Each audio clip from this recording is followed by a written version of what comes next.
තෙරුවන් සරණයි හැම දිනාටම. අදත් අප මේ එකතු වී සිටින්නේ අපේ භාවනා පුහුණුවට. මේ එකතුව විශේෂයෙන් භාවනාව සඳහා අපි අවශ්‍ය කරන මාර්ගෝපදේශන, සාකච්ඡා, සම්මන්ත්‍රණ, ගැටලු විසඳා ගන්න, ඒ වගේම භාවනා අත්දැකීම් බෙදා හදා ගන්නා වූ හමුවක්. අපි එකතු වෙලා සිටින්නේ අන්තර්ජාලය ඔස්සේ ස්කයිප් මාධ්‍යයෙන්.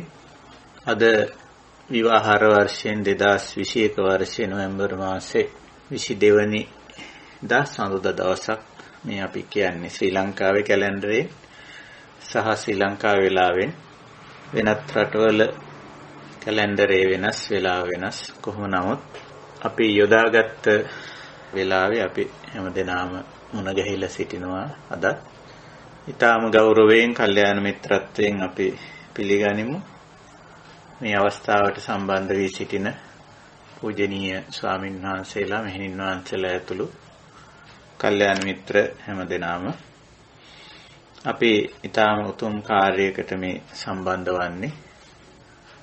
භාවනා කියලා කියන්නේ pāli වචනයක්. එහි අදහස පුහුණුව කියන එකයි.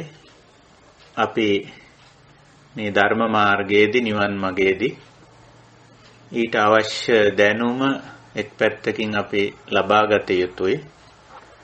ඒ වගේම අනිත් පැත්තෙන් අපි ඒ දැනුමට අනුව පුරුදු පුහුණු විය යුතුයි. ඒක බුදුරජාණන් වහන්සේගේ බුදු වදනින් කිව්වොත් යතානු සිට්ඨං තථා පටිපජ්ජමාන.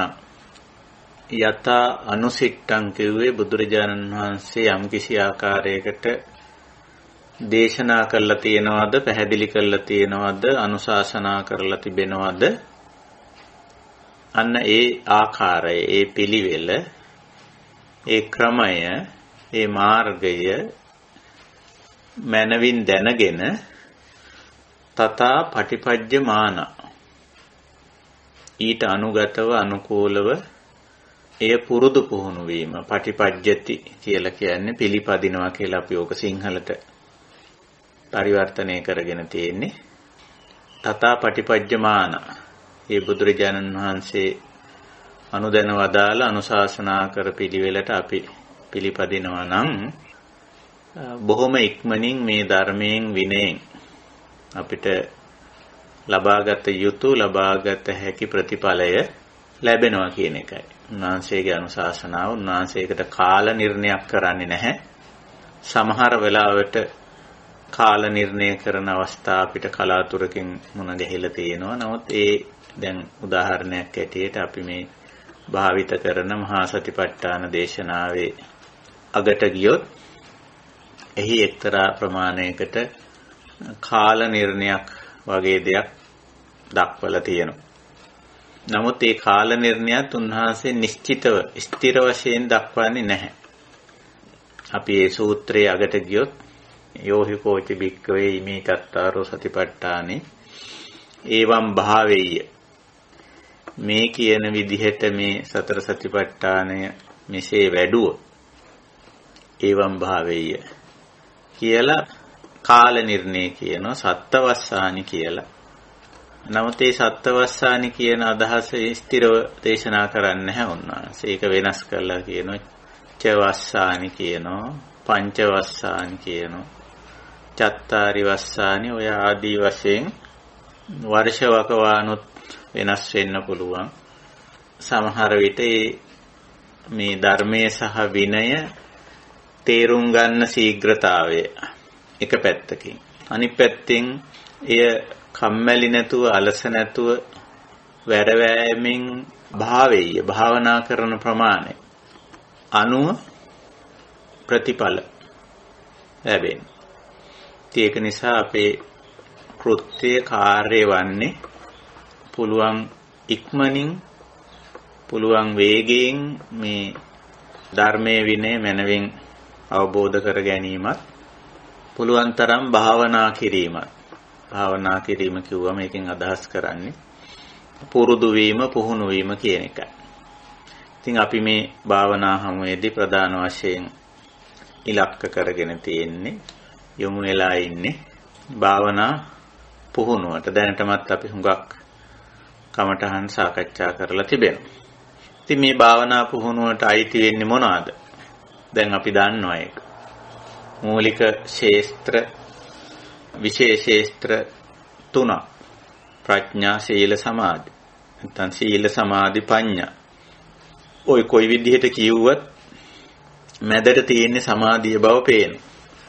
දෙපැත්තෙන් සීල, ප්‍රඥා දෙක තියෙනවා. එතකොට ප්‍රඥා වලින් කරන්නේ ඇත්තටම මේ ධර්මයේ සහ විනය, මේ මාර්ගය, මේ කමඨහන් හරියටම අවබෝධ කර ගැනීම. ප්‍රඥා ශික්ෂාවේ ස්වરૂපය.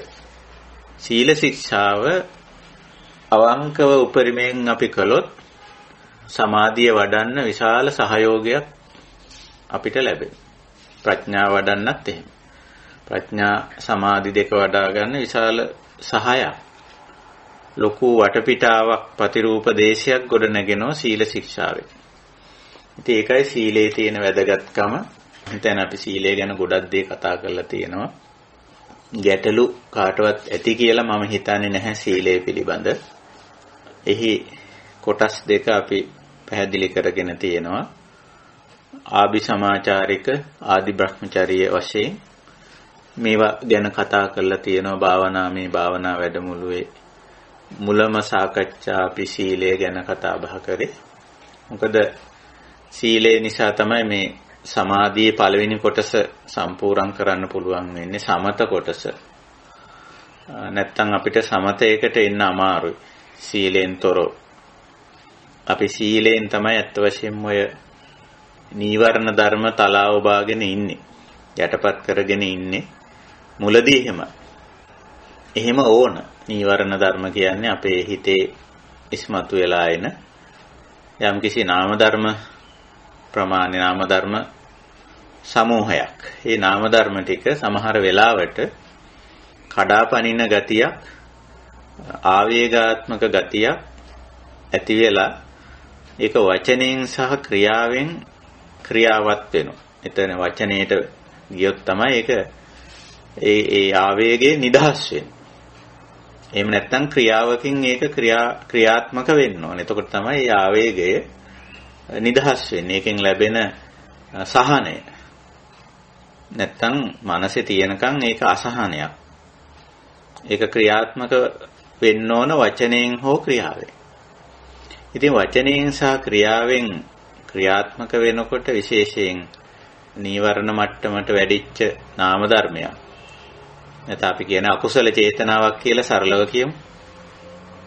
ක්‍රියාවත් වුණොත් අපි දන්නවා ඒක ලොකු අතිරේක අර්බුද ගණනාවකට යනවා.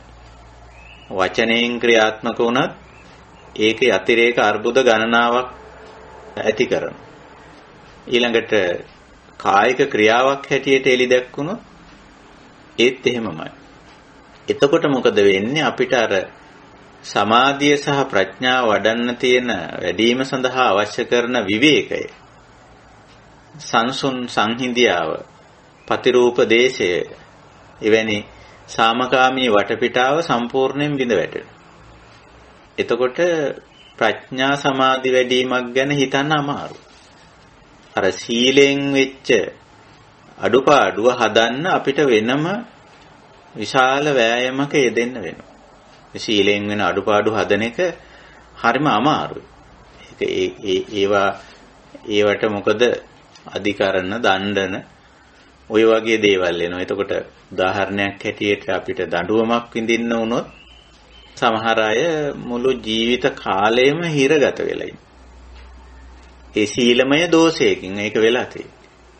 ඉතින් එහෙම ඉන්න ගමන් සමාධි ප්‍රඥා වඩන්නත් උත්සාහ කරන අය ඉන්නවා. ඒ සීලමය දෝෂයෙන් විඳින විඳවිල්ල ඇතුලේ ඉඳගෙන සමහර වෙලාවට සමාධි ප්‍රඥා වඩන්න උත්සාහ කරන එකට තරමක් දුෂ්කර වැඩ.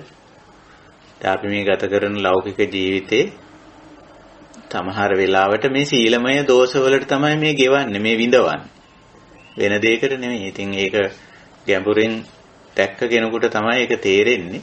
සමහර විට මේ ආවාහ විවාහය පවා ගැඹුරින් බැලුවොත් සීලමය දෝෂයක්.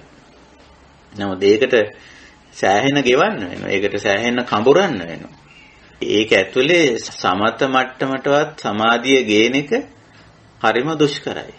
ඇයි අර ලෞකිකත්වයේ විසින් ඇති කරනු ලබන විවිධාකාරයේ ගැටලු වලට හිත යොමන්න වෙනවා. අපි දැනටමත් මේ ලෞකික ගැටලු වලට ආරම්භයේ දීලා අපි. දැන් මොකද කරන්නේ? ආරම්භයේ දීලා. එතකොට දැන් ඒක විසින් දිගින් දිගට ගැටලු ඉස්මතු කරනවා. ඒ ස්වභාවය තියෙනවා. ඕක තමයි ඔය සීලයේ වැදගත්කම. හුඟක් අය සීලය ගැන ඒ තරම්ම මේ වැදගත් කොට සලකන්නේ නිකන් අර සීලය නැති වුණාට අපිට මේ සමාධිය වඩන්න පුළුවන් ප්‍රඥාව වඩන්න පුළුවන් කියලා ඒ වගේ අදහස් වල ඉන්න අය ඉන්නවා. නමුත් එහෙමනම් බුදුරජාණන් වහන්සේ සීල ශික්ෂාවක් දේශනා කරන්න ඕනේ නැහැ. සීලේ තියෙන විශාල ප්‍රාථමික වැදගත්කමක් සමාධි ප්‍රඥා ශික්ෂා දෙක වර්ධනය කරගන්න විශාල දායකත්වයක් පසුබිම සකස් කිරීමක් සීලය තුල තියෙනවා. මම හිතන්නේ අපේ කල්යාණ මිත්‍රයෝ ඒක තේරුම් අරන් ඉන්නේ කියලා. සීලේදී අපි කියලා තියෙනවා Tamanට යන්න පුළුවන් උපරිමයට යන්න. අනිත් එක්කෙනාව කොයි ප්‍රමාණෙද ඉන්නේ කියලා මෙහිම මේකෙදි කිසිම තරංගකාරීත්වයක් සංසන්දනය කර බැලීමක් කොහෙත්ම අවශ්‍ය නැහැ. සීල ශික්ෂාව ගොඩනගද්දී. ගාක් අය එහෙමත් බලන. අනිත් අයත් එක්ක සංසන්දනය වෙලා මම මෙහිමයි අනිත් එක්කෙනා මෙහිමයි. ඊට පස්සේ එහෙම සංසන්දනය කරලා සංසන්දනය වෙලා සමහර වෙලාවට තමන්ගේ සීලය අතහැරලා දානවා. මම මොකටද එයා කරන්නේ නැත්තම් මං කරන්නේ. එයා සංවර නැත්තම් මම මොකටද සංවර වෙන්නේ කියලා. ඒ වගේ හරි නිකන් මෝඩ මුග්ධ තැන්වලට වැටෙනවා. සමහර වෙලාවට සමහර අයගේ අපි දැකලා තියෙන මේ ලක්ෂණේ. අනිත් අයගේ සීල් ගැන හොයන්න උත්සාහ කරනවා. ඉතින් ඒකෙන් තමන් නිකාම්ම අර වැරදි තැනට වැටෙනවා. ඒක නිසා සීලය ගැන අපේ ගුරුවරු අපිට කියලා තියෙන්නේ අවංක වෙන්න තමන්ට පුළුවන් ප්‍රමාණය අවංකව මේක කරන්න, ඒ වගේම උපරිමය කරන්න. කවුරුවත් එක්ක සංසන්දනය කරන්න. අවලා කොච්චර සීලවන්තද මම කොච්චර සීලවන්තද. එතකොටම මානය වගේ දේවල් සියුම් විදියට ඇවිලිලා ඇති වෙලා ප්‍රශ්න ගොඩකට ආයිමත් යනවා. සීලේ රැකීම පැත්තක තියෙද්දි ආයි අකුසල් හැදෙනවා. ඒක නිසා මේ අවංකකමයි උපරිමය තමයි අපි නිතරම තියාගන්නේ සීලේ. ඊළඟට මහා කරුණාවකින් සහ මහා ප්‍රඥාවකින් මේක කරන්න. දැන් අපිට යම් කිසි දෙයක් නොකර සිටීම සීලේ තියෙන මූලික වශයෙන් යම් කිසි දෙයක් නොකර සිටීම කියන එක වේරමණී. අනිත් පැත්තෙන් තියෙන සික්ඛා. වේරමණී සික්ඛා පදං. ඔය දෙක තමයි සීලේ මූලික ලක්ෂණ දෙක. වේරමණී සික්ඛා. වේරමණී කිව්වම නිතරම ඔය අකුසල අයහපත වරද දෝෂය හානිය කියන දේ වළක්වා ගැනීම.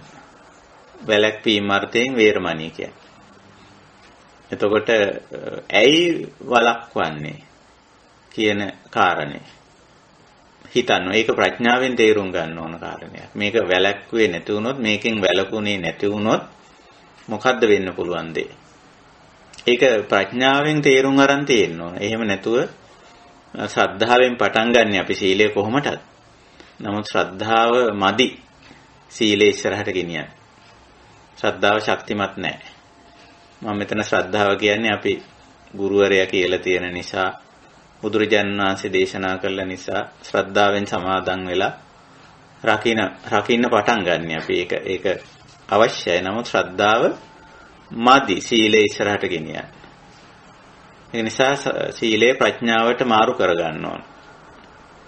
ඇයි මම මේ වැරදි මේ කාරණෙන් වැළකී සිටිය යුත්තේ? වැළකී සිටියේ නැතොත් මොකද්ද වෙන්නේ? ඒකේ ප්‍රතිඵලය මොකද්ද කියන එක ගැන අපි බොහෝම ගැඹුරින් අවබෝධ කරගන්න ඕන සීල භාවනාවේදී. ඊළඟට සික්ඛා. වේරමණී පැත්තේ එහෙමයි සික්ඛා. මම මේක අනුගමනය කිරීම. මේ යහපත් සිරිත නැත්නම් නිර්දේශ කරලා තියෙන පනත සම්මුතිය විවස්ථාව සිරිත අනුගමනය කළ යුත්තේ ඇයි? ඒකෙන් ලැබෙන යහපත් ප්‍රතිඵලය මොකද්ද කියලා ඒ පිළිබඳවත් ගැඹුරු අවබෝධයක් තියෙනවා. ඒක තමයි මෙතෙන්දි සීලය ප්‍රඥාවෙන් උපවත් වෙනවා කියලා කියන්නේ. ඒක නිසා බුදුරජාණන් වහන්සේ සීලය ගැන කතා කරන තැන සීල පඤ්ඤාණං කියලා දෙක එකට කියන්නේ. ප්‍රඥාවෙන් තොර වුණොත් සීලය මහා අවුලක් වෙනවා. සීලබ්බතේට වැටෙනවා. එහෙම නැත්නම් දුස්සීලකමට වැටෙනවා. ඒකයි සීලයට වෙන හානිය. ප්‍රඥාව නැති තැන සීලය එහෙම තමයි වෙන්නේ. සීලය මහා වටින දෙයක් වුණාට ප්‍රඥාවෙන් තමයි සීලය හරියට අඳුනගන්නේ, හරියට මාර්ගගතව ගෙනියන්නේ. හරියට ඉලක්කයට අවශ්‍යතාවය. ඒ සීලෙන් කෙරෙන කෘත්‍ය කෙරෙන විදිහට සීලය ගෙනියන්නේ ප්‍රඥාවෙන්. නැත්තම් ඔය මහන්සි වෙලා කරනවා සමහර වෙලාවට සිල් රකින්නවා හරියට මහන්සි වෙලා වෙන වැඩක් නැහැ. සීලේ කෘත්‍ය එතන කෙරිලා නැහැ. අන්න ඒ වගේ ස්වરૂපයක් සමහර වෙලාවට තියෙනවා මේ අපි ප්‍රඥාව කිට්ටු කරගත්තේ නැතොත් සීලේ. ඒක නිසා අනිවාර්යයෙන්ම සීලයට ප්‍රඥාව සම්බන්ධ විය යුතුමයි. ඒකයි. ඉතින් ওই විදිහට වේරමණී සික්ඛා කියන ලක්ෂණ දෙක තමයි සීලයේ තියෙන්නේ. අපි වෙන් විය යුතු, බැහැර විය යුතු, අයින් විය යුතු, දුරු කළ යුතු දෙයින් අපි වෙන් වෙන්න ඕන, බැහැර වෙන්න ඕන, අයින් වෙන්න ඕන, ඉවත් වෙන්න ඕන. විශේෂයෙන් උතන අදහස් කරනවා මේ චර්යාත්මක අංශේ කාරණා. සීලයට හුඟක්ම සම්බන්ධ කරලා තියෙන්නේ චර්යාත්මක අංශේ කාරණා. කායික හැසිරීම, වචන භාවිතය, ද්‍රව්‍ය භාණ්ඩ වස්තු පරිහරණය, පුද්ගල සම්බන්ධතාව පැවැත්වීම, සමහර විට අපේ රාජකාරී යුතුයකම් වගකීම් භූමිකා මේවා තුල තමයි මේ වේරමණී ශික්ෂා දෙක ක්‍රියාත්මක විය යුත්තේ. ඒ කියන්නේ ප්‍රායෝගික තලයේ වෙන්න ඕන මේවා. එහෙම නැතුව මේ අදාළ නැති තැනක දැන් කතා නොකරන තැනක ඔය ශික්ෂාපද හතරම අදාළ වෙන්නේ නැහැ. මුසා වේරමණී, පිසුනා වේරමණී, පරුසා වේරමණී, සම්පප්පලාපා වේරමණී කියලා මේ වචනේ සම්බන්ධ ශික්ෂා හතරක් තියෙනවා. කතා බහට අදාළ, sannivedanයට අදාළ, ලේඛන කලාවට අදාළ ශික්ෂා හතරක් තියෙනවා. දැන් ඒකේ යෙදෙන්නේ නැත්නම් ওই ශික්ෂා හතරම අදාළ වෙන්නේ නැහැනේ. සමාදන් වෙන්න ඕනෙත් නැහැ. කටවහගෙන ඉන්නවනම් ලියන්නේ කියන්නේ නැත්නම්, කතා කරන්නේ නැත්නම් ওই ශික්ෂා හතර ඕනේ නැහැ. සමාදන් වෙන්න ඕනෙත් නැහැ, රකින්න අවශ්‍යතාවයක් නැහැ. ඒ වගේ මේ සීලය නිතරම ප්‍රායෝගික තලයේ තියෙන දෙයක් මිසක නිකම් වාක්‍ය කියවන වැඩක් එහෙම නෙමෙයි සීලය. කය වෙහෙසලා කය මෙහෙවල වැඩ කරන්නේ නැත්තම් අතපය බැඳගෙන ගුලි වෙලා පැත්තකට වෙලා ඉන්නවනම් එයාට ඔය පානාතිපාතා, අදින්නාදානා, කාමේසු මිත්‍යාචාරා කියන ශික්ෂාපද අදාළ වෙන්නේ. ඒකයි. ජීවනෝපායක යෙදෙන්නේ නැත්තම් මිත්‍යා ආජීවා වේරමණී කියන ශික්ෂාපදේ අදාළ වෙන්නේ නැහැ. එහෙනම් අපිට පේනවා මේවා සම්පූර්ණම ප්‍රායෝගික ක්‍රියාකාරකම් වලට අදාළවයි මේ සීලය යන්නේ. ඉතින් එහෙම ඒ ක්‍රියාකාරකම් කාටවත් නොකර ඉන්න බෑ. අපි මිනිස්සු හැටියට කතා බහ කරනවා, කය මෙහෙवला වැඩ කරනවා. හැමෝම ජීවිතේ පවත්වා ගැනීම සඳහා යම්කිසි ජීවනෝපායක ජීවන ක්‍රමයක යෙදිලා ඉන්නේ. ඒක නිසායි මේ ශික්ෂාපද ওই විදිහට බුදුරජාණන් වහන්සේ දේශනා කළා තියෙන්නේ. ඉතින් ඔය ශික්ෂා 8ට අමතරව තවත් ඔය මජ්ජපමාදට ආනා වේරමණී කියන ශික්ෂාපදයක් අරගෙන මූලික ශික්ෂා 9ක් අපි හඳුනාගෙන තියෙනවා. ඒවා විශ්ව මට්ටමින් පිළිගන්නවා. විශ්ව මට්ටමින්ම පිළිගන්නවා ප්‍රඥාවන්ත අය. ප්‍රඥාවන්ත නොවන අය නම් ඕවා පිළිගන්න එකක් නැහැ. දුෂ්ප්‍රඥ මිත්‍යා දෘෂ්ටික අය නම් ඕවා පිළිගන්න එකක් නැහැ. නමුත් සාමාන්‍යයෙන් ශිෂ්ට සම්පන්න, සදාචාර සම්පන්න, සාමාන්‍ය ඥානය අපි ඒකට ජෙනරල් නොලෙජ් කියලා කියනවා. ඒක තියෙන ඕනම කෙනෙක් ඔය ශික්ෂා 9 විසින් පෙන්වනු ලබන දුෂ්චරිත දුරාචාර වලින් වැළකී යුතුයි කියන එක පිළිගන්නවා. ඒක නිසා අපි ওই ශික්ෂාපද 9 හඳුන්වන්නේ විශ්වාචාර ධර්ම කියලා. ඒකයි. ඉතින් බුදුරජාණන් වහන්සේ ඊට අමතරව තවත් ශික්ෂා ගොඩක් දේශනා කරලා තියෙනවා. කාම වස්තු සහ කාමී ක්‍රියාවන්ට අදාළ ශික්ෂා. අපි ඒවට නෙක්ඛම්ම ශික්ෂා කියලා කියනවා. රූප බැලීම, ශබ්ද ඇහිීම, ගඳ සුවඳ විඳීම, රස විඳීම, පහස විඳීම. ඔය පහ සාමාන්‍යයෙන් ඔය අපි කනෝ බොනෝ වගේ ශරීරයට කබලීකාර ආහාර ගන්නවා වගේ මනසට ආහාර. රූප බලන්නේ නැතුව, ශබ්ද අහන්නේ නැතුව, ගඳ සුවඳ විඳින්නේ නැතුව, රස විඳින්නේ නැතුව, පහස විඳින්නේ නැතුව මනස පවත්වන්න බෑ. ඔය මනසට ආහාර. හැබැයි මේ ආහාර දෙන්න ගියාම ඔය සමහර වෙලාවට අපි දන්නෝනේ ශරීරයට දෙන කබලීකාර ආහාර වලින් ශරීරයේ ලෙඩ වෙන හැටි. ප්‍රමාණයට නොදුන්නොත් ශරීරය දුර්වල වෙනවා. ශරීරේ ශක්තිමත්ව ක්‍රියාත්මක වෙන්නේ නැතුව යනවා. සමහර වෙලාවට සමහර ආහාර එක්ක වැඩියෙන් තියෙන නිසා හරි නිතර භුක්ති විඳින්න ඉඩ අවකාශ ලැබිලා තියෙන නිසා හරි රස තෘෂ්ණාව නිසා හරි සමහර ආහාර පමණ ඉක්මවා ගන්න. ගත්තම මොකද වෙන්නේ? ශරීරය ලෙඩ වෙනවා. අපි රෝගී වෙනවා. එතකොට ඔය ආහාර ක්‍රියාවලියේ ඔය ගැටලුව තියෙනවා. ආහාර අවශ්‍යයි.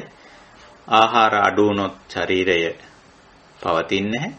ක්ලාන්ත වෙනවා, ලෙඩ වෙනවා, දුර්වල වෙනවා. ඊළඟට අනවශ්‍ය විදියට ආහාර සැපයුවොත් ඒකෙන්ම ආහාර වලින්ම ශරීරය ලෙඩ වෙනවා. දැන් හුඟක් වෙලාවට මේ ලක්ෂණේ වර්තමානයේ තියෙනවා. ඒක නිසා බුදුරජාණන් වහන්සේ ආහාරයේ මාත්‍රාව පෙන්නලා තියෙන මත්තඤ්ඤුතාච බත්තස්මින් කියලා. ඔය ක්‍රමෙමමයි මනසට.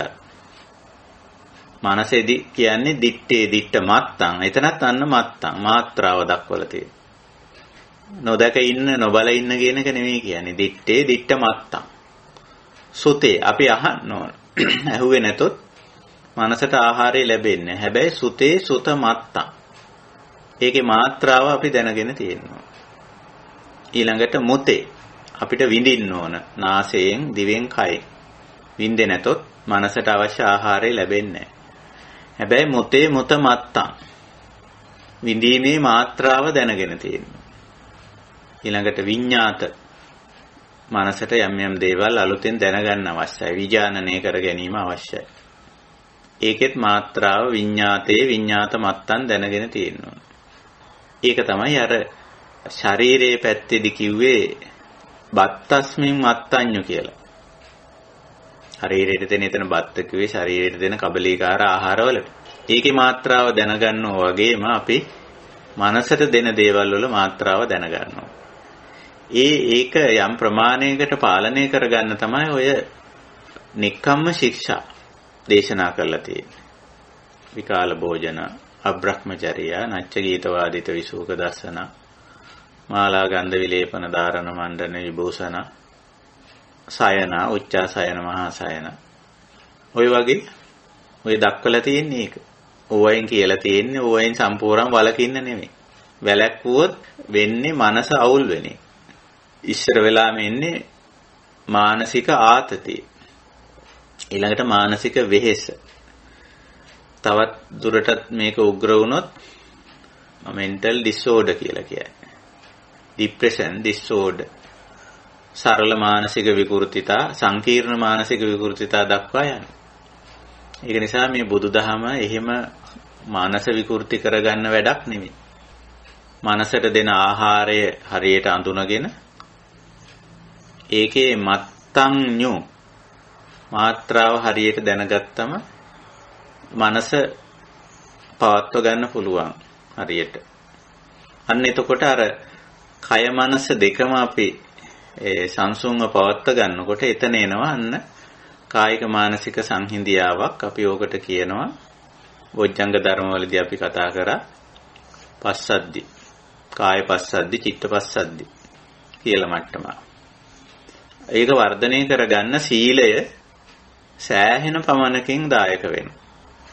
විශේෂයෙන් ඔය මනස අපි හොඳ මට්ටමකින් පස්සද්ධියෙන් චිත්තපස්සද්ධිය පවත්වා ගන්න මේ නෙක්ඛම්ම ශික්ෂා ගොඩාක් දායක වෙනවා. අපි කාමයට කාම වස්තු සහ කාමී ක්‍රියාවට වැටෙනකොටම මනස සෑහෙන දුරට ප්‍රකම්පණය වෙනවා, අවුල් වෙනවා, වේගවත් වෙනවා. මේ කාමයේ ගැන හිතනකොට මනස ওই කාමා වේග කියලා හඳුන්වන්නේ. කාමා වේග ඒක ඇති වෙනවා. ඊළඟ ගොඩාක් ඒව ගැන කාමයේ ගැන හිතන්න වෙනවා. හිතලා නතර වෙන්නේ නැහනේ. කාමී ක්‍රියාවල යෙදෙන්න. ඉතින් කායික වෙහෙස, මානසික වෙහෙස ඇවිල්ලා විශාල අවුලකටපත් වෙනවා. දැන් මම මේ කතා කරගෙන යන්නේ තාම සීලය ගැන, සීල භාවනාව ගැන. සීලය කොච්චර දුරට අපිට මේ සමාධිය වඩන්න, ප්‍රඥාව වඩා ගන්න කොච්චර දායක වෙනවද කියන කාරණේ. ඒකයි. මං හිතන්නේ ওই කාරණේ අපේ කල්යාණ මිත්‍රයෝ අවබෝධ කරගෙන ඉන්නේ, තේරුම් අරන් ඉන්නේ. පුළුවන්කම තියෙනවා. ඒක ඒ විදිහට හසුරවා ගන්න සීලය. ඉතින් ඒක නිසා අපි භාවනා වැඩමුළුවකදී සීලය ගැන හුඟක් දේ කතා කරනවා. හැමදාමත් ඒ වගේම අපි සීලාවර්ජනය කරගන්නවා. ඒ තුලින් අපි බලාපොරොත්තු වෙන්නේ, අපි කරන්නේ ඇත්තටම අපේ తත්වය පිළිබඳව නැවත පුනරාලෝකනයක් කිරීම. මේ ගමනේදී රහත් වුණත් සීලය අතාරින්න පුළුවන් කමක් නැහැ. රහත් වෙච්ච ඇත්තෝ සාමාන්‍යයෙන් හඳුන්වනවා මේ කටයුතු නිමා කළ අය හැටියට. බ්‍රහ්මචර්ය පරියෝසాన කියලායි හඳුන්වන්නේ. දැන් සීලයේ ආදි බ්‍රහ්මචර්ය කියලානේ පටන් ගන්න. ආවිසමාචාරික ශික්ෂා ටික නිවන් මගට ඍජු සම්බන්ධයක් නැහැ. නිවනට ඍජු සම්බන්ධයක් තියෙන මේ ශික්ෂාපද හඳුන්වන්නේ ආදි බ්‍රහ්මචර්ය ශික්ෂා කියලා. ඒ කියන්නේ බ්‍රහ්මචර්යාවේ ආදි කියන්නේ මුල කියන එකනේ. ආරම්භය කියන එකයි ආදි කියන්නේ. මජ්ජ කියන්නේ මැද, පරියෝසాన කියන්නේ කෙලවර. එතකොට මේ බ්‍රහ්මචර්යාවේ නැත්නම් උසස් පිරිසිදු නිවැරදි යහපත් හැසිරීමේ චර්යාවේ ආදිය, ආරම්භයේ මුල තමයි මේ ශික්ෂා ටික. මෙතන ශික්ෂා 16ක් අපි කතා කරලා තියෙනවානේ. ওই 16.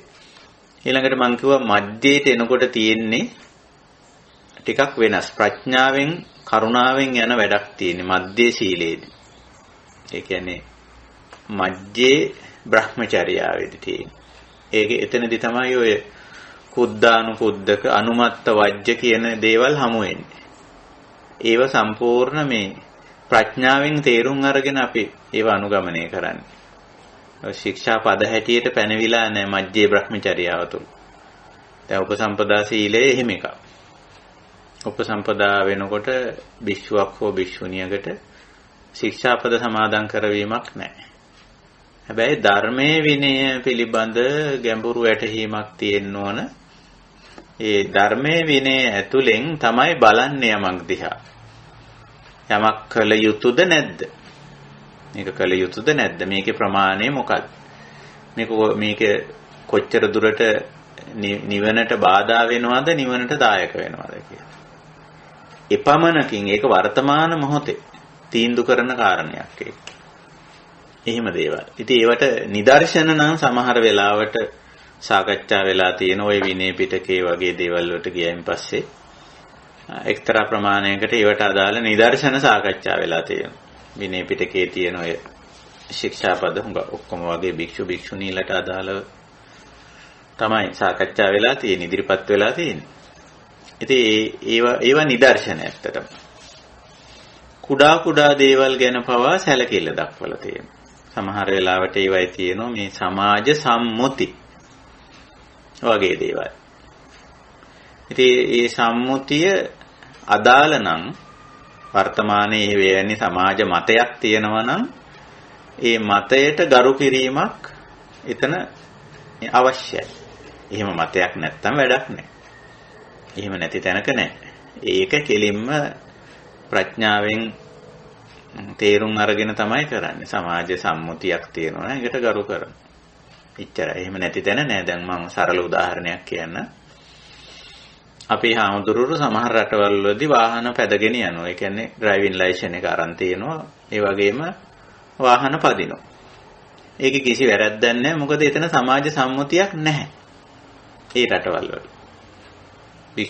භික්ෂුව කියන අදහස සමාජයේ නැහැ. භික්ෂුවක් වාහනයක් පැදවීම නුසුසුයි කියන සමාජ සම්මුතියක් නැහැ. ඉතින් එතන ඩ්‍රයිවිං ලයිසන් එකක් අරගෙන වාහනයක් පදින්න පුළුවන්.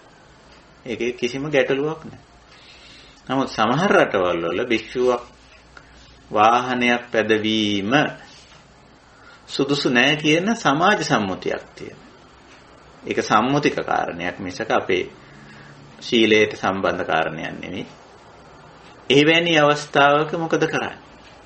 එවැනි අවස්ථාවක මේ සමාජ සම්මුතියට ගරු කිරීම. ඔය වැටෙන්නේ අර අනුමත්ත වජ්‍ය නැත්නම් කුද්ධානුකුද්දක සික්ඛා කිය. කොහොම පොඩි ඒවා. පොඩි වුණත් ඒකට සැලකිල්ලක් දක්වන. මොකද හේතුව සමහර වෙලාවට ඒක ශ්‍රද්ධාවට බලපාන. ඒ කියන්නේ දැන් මේ ධර්ම මාර්ගයට ප්‍රවේශ වීමේදී ධර්ම මාර්ගයේ යන අයගේ හැඩහුරුකම බලලා ධර්ම මාර්ගයේ ගමන් කරන අයගේ ස්වરૂපය දිහා මතු පිටින් බලලා ධර්ම මාර්ගයට එන ලක්ෂණයක් තියෙනවා. අනිත් අය. ඒකට කියන්නේ ශ්‍රද්ධා කියලා.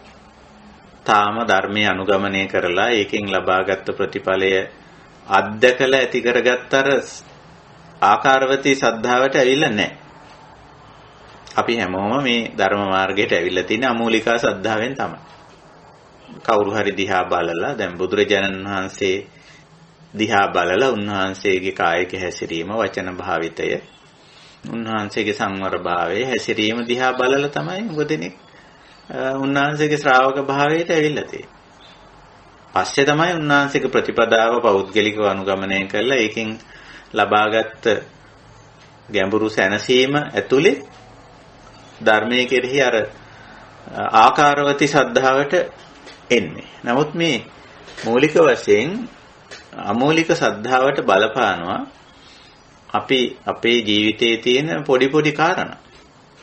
අපි කතා කරද්දී භාවිතා කරන වචන සමහර වෙලාවට අපි තෝරාගන්න වචන.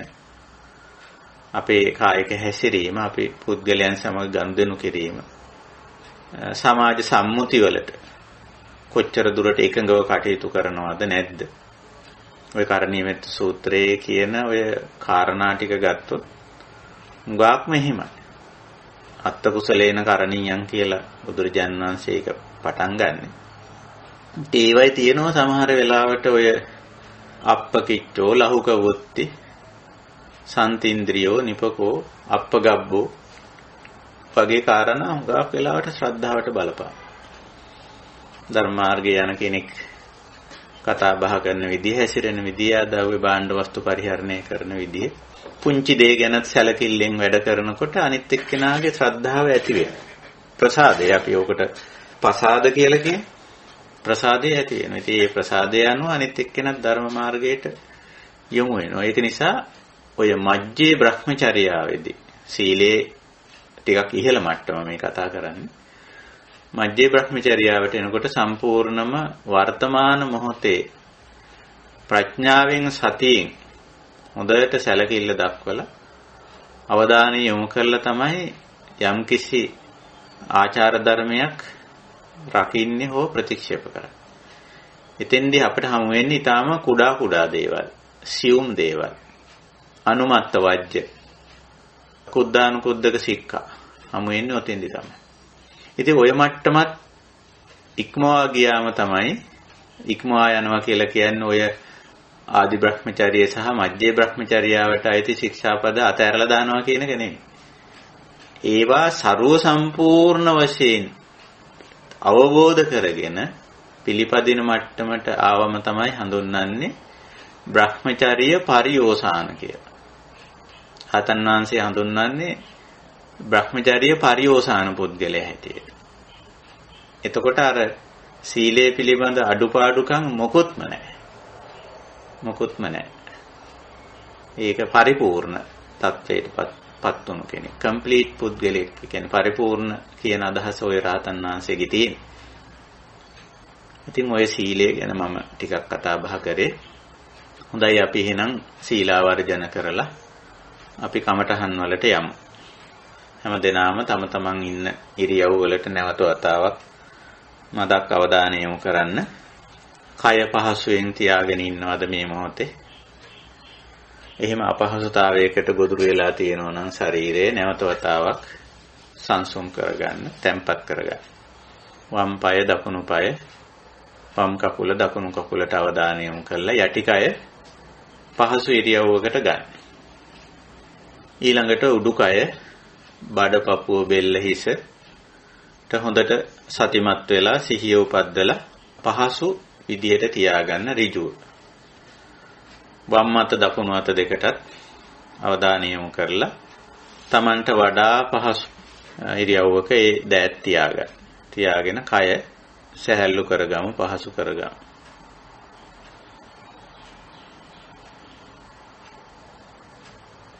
මනස සංසුන් කරගමු. මේ කාල පරිච්ඡේදයේ අපි වෙනත් දෙයකට යමු නොවි මනසින් මේ කාර්යයේම යෙදෙනවා කියලා. එතන එක්තරා අදිෂ්ඨානයක්, ප්‍රනිධියක්, පනිදාය ප්‍රනිධියක් අපි තියාගන්න. හොඳයි. ওই විදියට කය මනස තැම්පත් කරගෙන පළමුවෙන් අපි සීලාවර්ජනය කරමු. සාදු සාදු සාදු. නමෝ තස්ස භගවතු අරහතෝ සම්මා සම්බුද්දස්ස. නමෝ තස්ස භගවතු අරහතෝ සම්මා සම්බුද්දස්ස. නමෝ තස්ස භගවතු අරහතෝ සම්මා සම්බුද්දස්ස. शरणागमने बुद्धं शरणं गच्छामि धम्मं शरणं गच्छामि संघं शरणं गच्छामि ဒုတိယံ पि बुद्धं शरणं गच्छामि द्वितीयंपि धम्मं शरणं गच्छामि द्वितीयंपि संघं शरणं गच्छामि तृतीयंपि बुद्धं शरणं गच्छामि तृतीयंपि धम्मं शरणं गच्छामि तृतीयंपि संघं शरणं गच्छामि.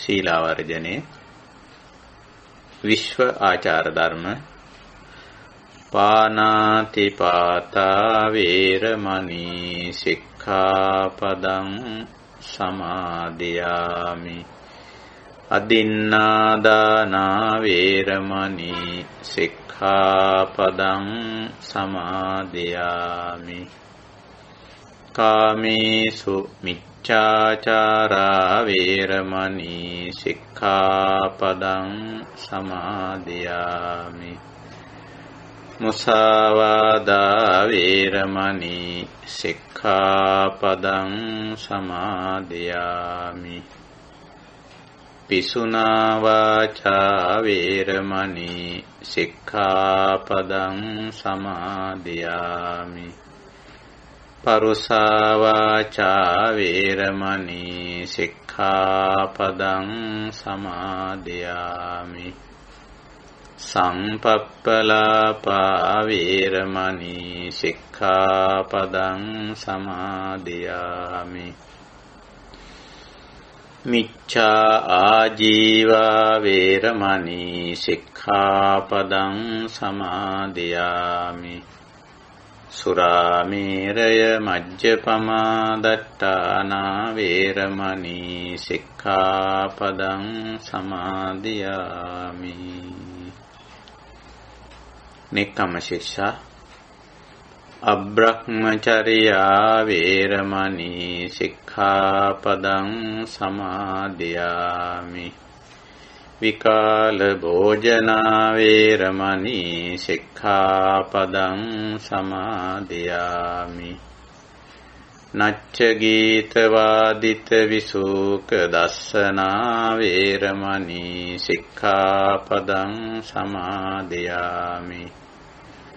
මාලා ගන්ධ විලේපන ධාරණ මණ්ඩන විභූෂණට්ඨානා වේරමණී සික්ඛාපදං සමාදියාමි. උච්චාසයන මහාසයනා වේරමණී සික්ඛාපදං සමාදියාමි. ජාත රූප රජත පටිග්ගහනා වේරමණී සික්ඛාපදං සමාදියාමි.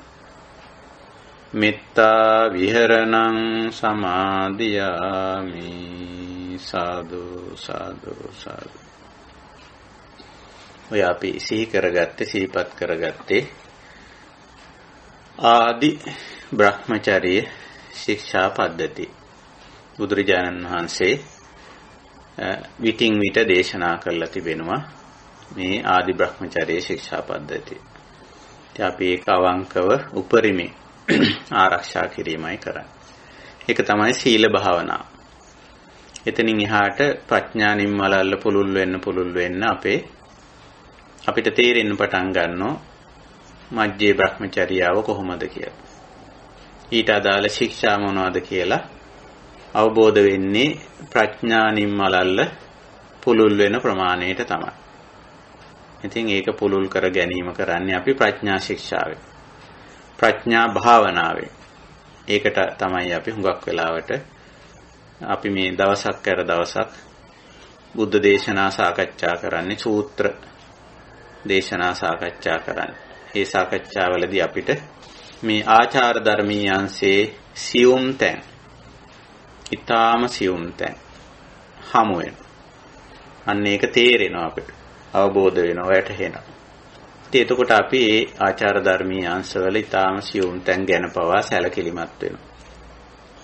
අනුමත්තේසු වජ්ජේසු බය දස්සාවි කියලා කිව්වේ බුදුරජාණන් වහන්සේ ඒකයි. එහෙමයි. ඉතින් ඔන්න ඔය ආකාරයට අපි සීල ශික්ෂාව නැත්නම් සීල භාවනාව දියුණු කරගෙන යමු. ඊළඟට එන්නේ අපි සමාධි භාවනාවට. සමාධි ශික්ෂාව තමයි අපි දැන් දියුණු කරගෙන යන්නේ. සමාධියේ දැන් අපි දන්නවා සීලයෙන් අනුග්‍රහය, සීලානුග්‍රහය නිසා අපිට මේ සමාධියේ මුල් පියවර සපුර ගන්න පුළුවන් වෙනවා. ඒකට කියන්නේ සමත සමාධි කියලා. ඉතින් බුදුරජාණන් වහන්සේ සමත සමාධිය වඩන්නම කියලා තියෙනවා. සමාධින් භික්කවේ භාවේත. ඒක වඩන්න, පුරුදු පුහුණු කරන්න, අර සීලේ සහයෝගය ලබාගෙන සමත සමාධිය වඩන්න. සමත සමාධියේ ලක්ෂණය තමයි අර කයින් සහ වචනයෙන් අකුසල චිත්තාවේග ක්‍රියාත්මක වෙන්නේ නැති මට්ටමට පත් වෙලා ඉන්න එක. ඔකට සීලවන්ත කියලා කියන්න පුළුවන්. එතකොට ක්‍රියාත්මක වෙන්නේ නැහැ. තලාව බාගෙන ඉන්නේ, යටපත් කරගෙන ඉන්නේ අකුසල චිත්තාවේග. ඒකයි ස්වභාවය. එහෙම ඉන්න කෙනා සෑහෙන පමණ සංසුන්. ඒක නිසා සමාහිතෝ භික්කවේ යථා භූතං ජානාති පස්සති. අන්න ඒ සංහිඳියාව, සංසුන් භාවයේ තියාගත්ත කෙනාට අර විපස්සනාවේ දොර ඇරෙනවා. විපස්සනාව කියන්නේ යථා භූතං ජානාති පස්සති කිව්වේ විපස්සනාව තමයි. යථා ස්වභාවය දැනගන්න එක, දැකගන්න එක. ඒක තමයි විපස්සති කිව්වේ. විපස්සනා කිව්වේ.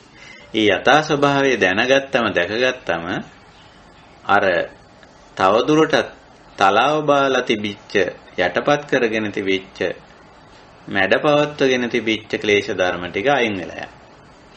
එතකොට සම්පූර්ණ සිත පිරිසිදු වෙනවා. ආයිමත් ඉතින් කැළඹෙන්න දෙයක්, මේකේ මණ්ඩි ගතියක් හිතේ නැහැ. කෙලෙස් මණ්ඩි කියලා අපි ඒවට කියන්නේ. ඒ කෙලෙස් මණ්ඩි නැහැ. කෙලෙස් මණ්ඩි නැති තැන කැළඹෙන්න දෙයක් නැහැනේ. ඒකයි විපස්සනාවට ගියාම හිතේ ස්වභාවය. ඉතින් ඔතෙන්ට එන මග සත්තානං විසුද්ධිය අයං ඒකායනෝ මග්ගෝ චත්තාරෝ සතිපට්ඨානා කියලා බුදුරජාණන් වහන්සේ සතර සතිපට්ඨාන දේශනා කරන අවස්ථාවේ ඔය කාරණේ දක්වලා තියෙනවා. ඒ නිසා දැන් අපි අපේ මේ භාවනා පුහුණුවට කමඨහං ගන්නේ සතිපට්ඨාන දේශනාවෙන්. මහා සතිපට්ඨාන දේශනාවෙන් තමයි කමඨහං ගන්න. මේ කමඨහං වල තමයි දැන් අපි දිගට යන්නේ. දැන් අපි ඇවිල්ලා තියෙනවා හතරවෙනි අනුපස්සනාවට ඇවිල්ලා තියෙනවා.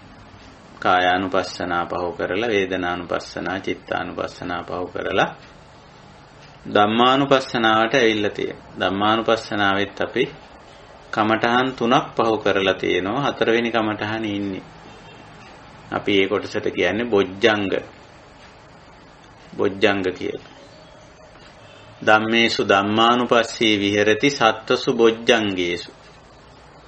එතන දැන් අපි බොජ්ජංග ධර්ම 7 කවුරුත් දන්නවා. නම් වශයෙන් කියන්න දන්නවා කටපාඩම් සති ධම්මවිචය විරිය පීති පස්සද්ධි සමාධි උපේක්ඛා කියලා. එතකොට මේවා අපි නිවන් මාර්ගයේදී වර්ධනය කර ගන්නා වූ කුසලතා. හැබැයි මේවා සාමාන්‍ය මට්ටමින් ගත්තොත් ධර්මතා නාම ධර්ම ටිකක් කියලා කියන්න පුළුවන්. සතිය මේ අපි 아무තුවෙන් මේ කුසල මට්ටමට කුසල විදිහට බොජ්ජංග විදිහට වැඩුවේ නැතත් සතිය කාටත් තියෙනවා. ඒක මේ අපිට උරුම ධර්මතාවයක්. අවධානය යොමු කළ හැකි බව, අවදිමත් බව තියා ගැනීමේ හැකියාව යමකට කාටත් ඒක තියෙනවා. මේක නිසා සතිය කියන එක මූලික වශයෙන් ගත්තම ධර්මතාවක්, නාම ධර්මයක්. ධම්මවිචයත් එහෙමයි. විචය ගතිය, ඔය සොයන විමසන ගතිය, පහුරු ගාන ගතිය කොච්චරවත් මනසේ තියෙනවා.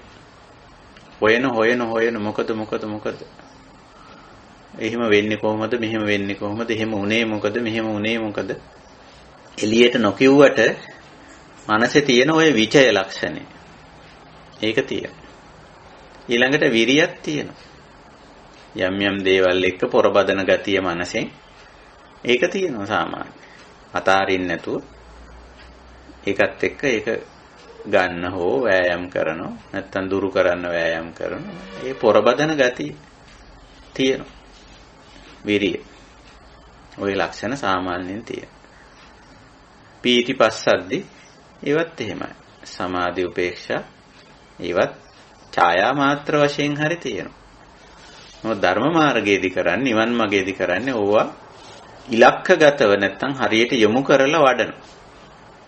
සතිය නිකම්ම නෙමෙයි උපට්ඨිත සති බවට පත් කරගන්නවා ඉස්සර වෙලාම. ඊළඟට සම්මා සති කරගන්නවා, බොජ්ජංග සති කරගන්නවා. එතකොට අර ඒක සබාධමෙන් අපිට ලැබිච්ච දේ, ස්වභාවික දේ අපි හරියටම වැඩ ගන්න පුළුවන් තැනට ගෙනාවා වගේ. මේක සරල උදාහරණයක් කිව්වොත් දැන් මැණික් කියන ඒවා අපි කවුරුවක්වත් හදන ඒවා නෙවෙයිනේ. මැණික් කියන්නේ සබාධමෙන් හැදෙන ඒවා.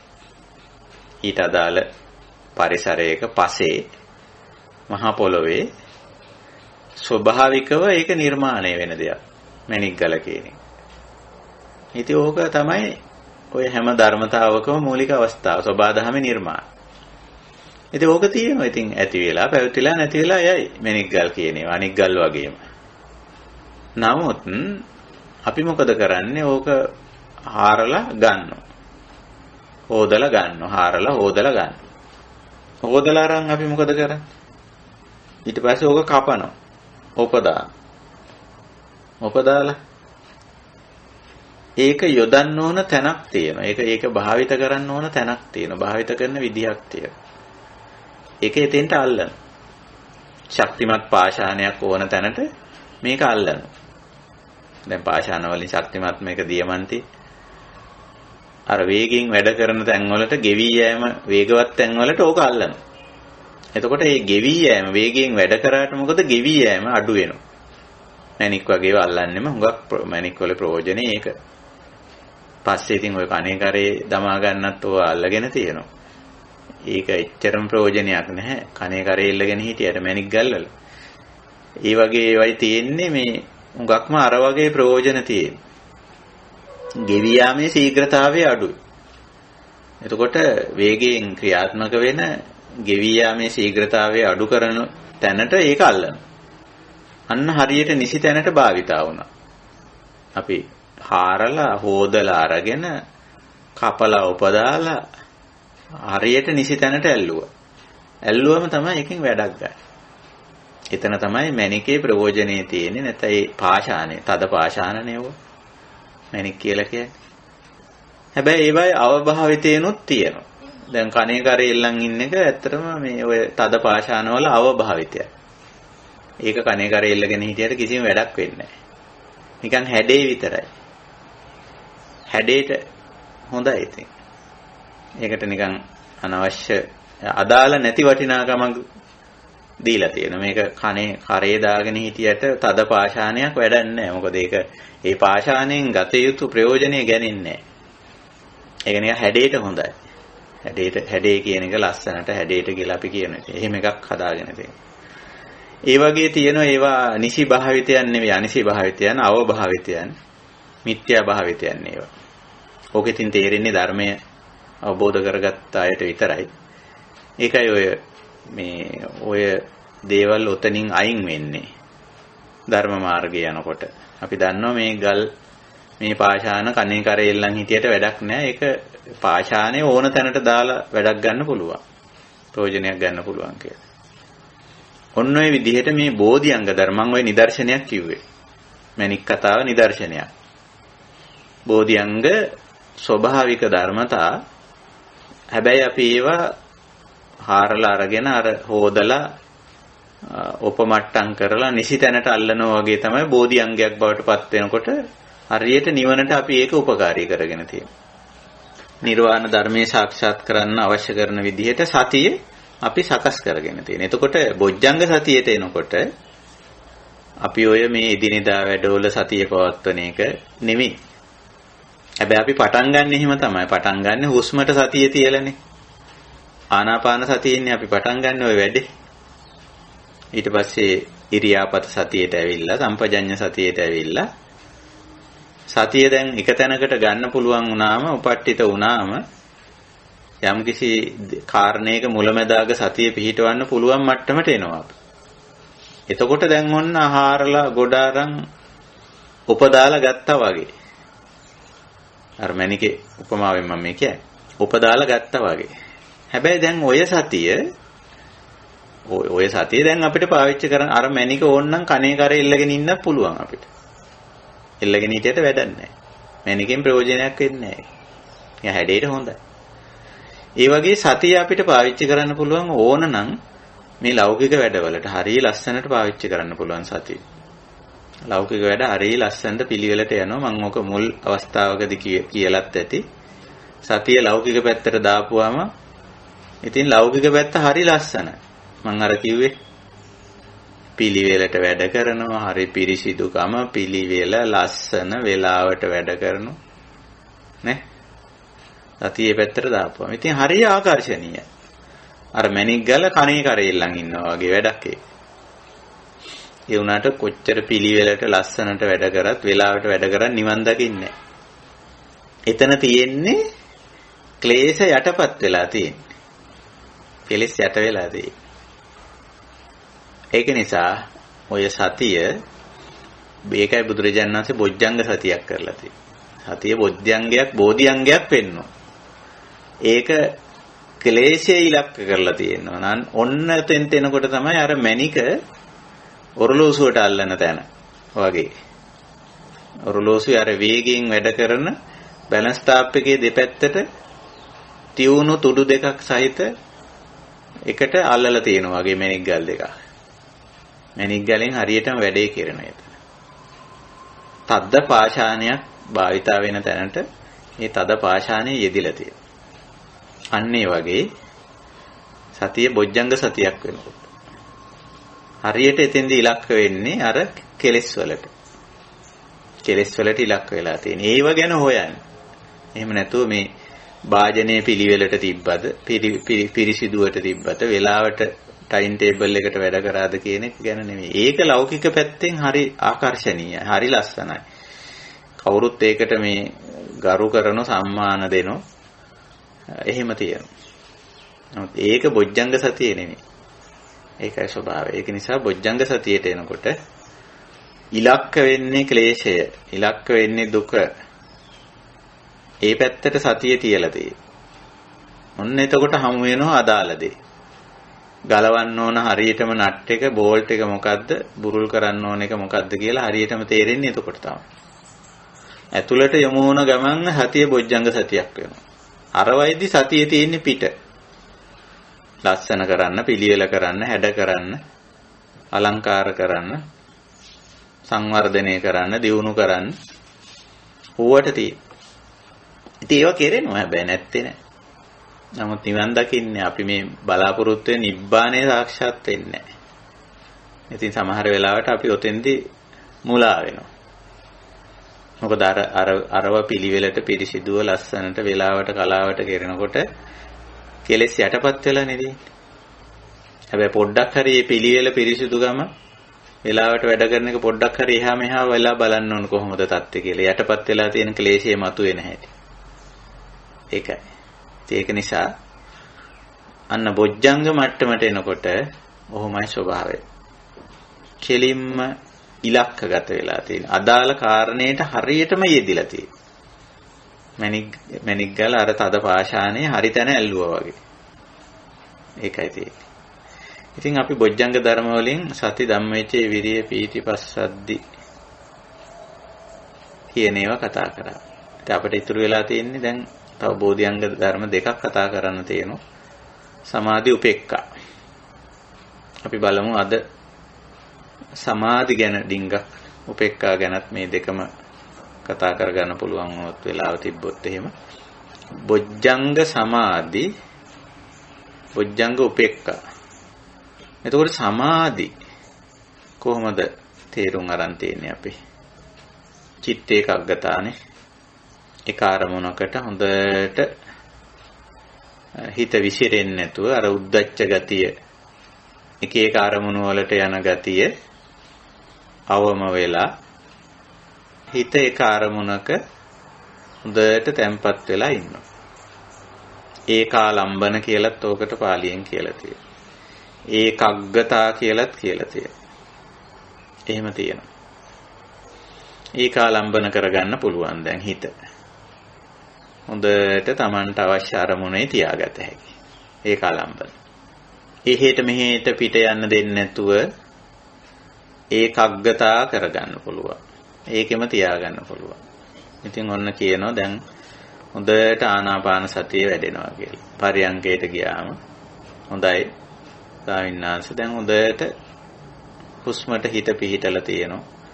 හිත පිට යන්නේ මෙහිමයි කියලා. සක්මනට ගියත් සක්මනේ හොඳට හිත පිහිටලා තියෙනවා. ඉරියාපත භාවනාවේදී ඉරියව්වේ හොඳට හිත පිහිටලා තියෙනවා. හිත පිට යන්නේ හිත ඉරියව්වේ පවත්වා ගන්න පුළුවන්. එදිනෙදා වැඩේදීත් හොඳට ඒ වැඩේට හිත පිහිටලා තියෙනවා. හිත විසිරෙන්නේ නැතුව මුලැමැදාග හිත පිහිටවන්න පුළුවන් කියලා කියනවා. ඔව්. එතෙන්ට එනකොට හොඳයි. අපේ සමාධිය සමත සමාධි මට්ටමක් ඔය ඇවිල්ලා තියෙනවා. එහෙම නැත්නම් අර චිත්ත ඒකග්ගතා, ඒකාලම්බන, ඒකවත්තුක ගතිය. එකම වස්තුවක එකම අරමුණක පිහිටලා ඉන්න, එකම අරමුණක එල්බිලා ඉන්න ගතිය. දැන් ওই ස්වභාවය ඔබ අත්විඳිනවා ඇති. ඒක අත්විඳින්න ඕන. ඔය පරියංගයේදීත් අත්විඳින්න පුළුවන්. එදිනදා වැඩවලදීත් අත්විඳින්න පුළුවන්. ඔය සමත සමාධි ලක්ෂණ. වැඩක් කරනකොට හොඳට ඒකේ හිත යොමු වෙලා ඒකටම යොමු වෙලා හොඳට කරනවා. කලබලයක් නැතුව සංසුන්. අපි කොච්චර උදේ නැගිට වෙලා ඉඳලා නොයෙක් වැඩවල යෙදෙනවනේ. එහෙම යෙදෙනවා.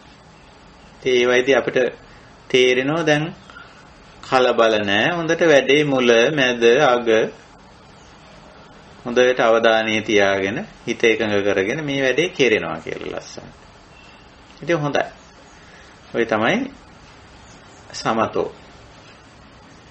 සමාධි කියලා අපි ඔකට සරල වචනයක් පාවිච්චි කරනවා. සමාධින් භික්කවේ භාවේත කිව්වේ ඕකම තමයි. ඉතින් ඔය සමාධිය දැන් හොඳයි. මේ පරියන්කෙදිත් සමාධිය පිහිටලා තියෙනවා. ඉරියව් පැවැත්වීමේදීත් පිහිටලා තියෙනවා. එදිනෙදා සාමාන්‍ය දෛනික ජීවිතයේ වැඩවලදීත් සමාධිය පිහිටලා තියෙනවා. දැන් ඉතින් හිත සංසුන්, හිත තැම්පත් කියලා අපි යම් ප්‍රමාණයකට ඕකෙන් සැනසීලා ඉන්නවා.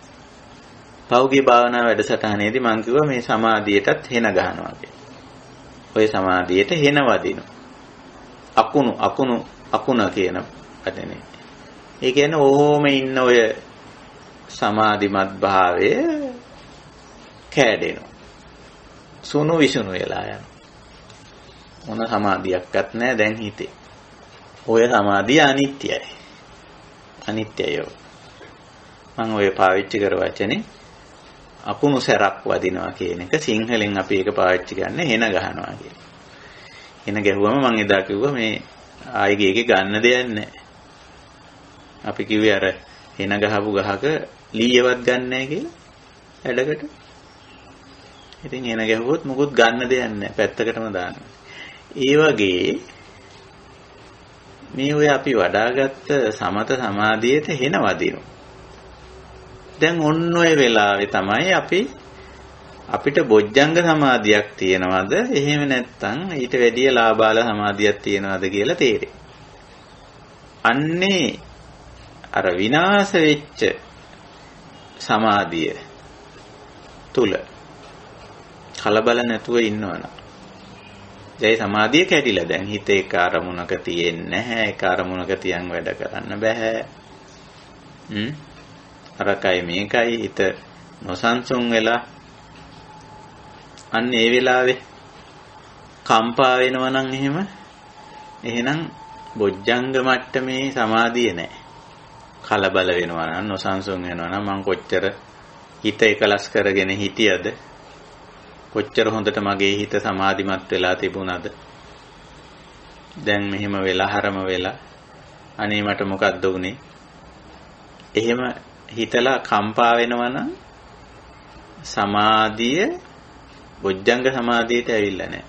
විපස්සනා සමාධියට ඇවිල්ලා නැහැ. විපස්සනා සමාධියේ ස්වභාවය තමයි අර කැඩිච්ච, බිඳිච්ච, විනාශ වෙච්ච දේ ඉදිරියේ අකම්පිත වෙන්න.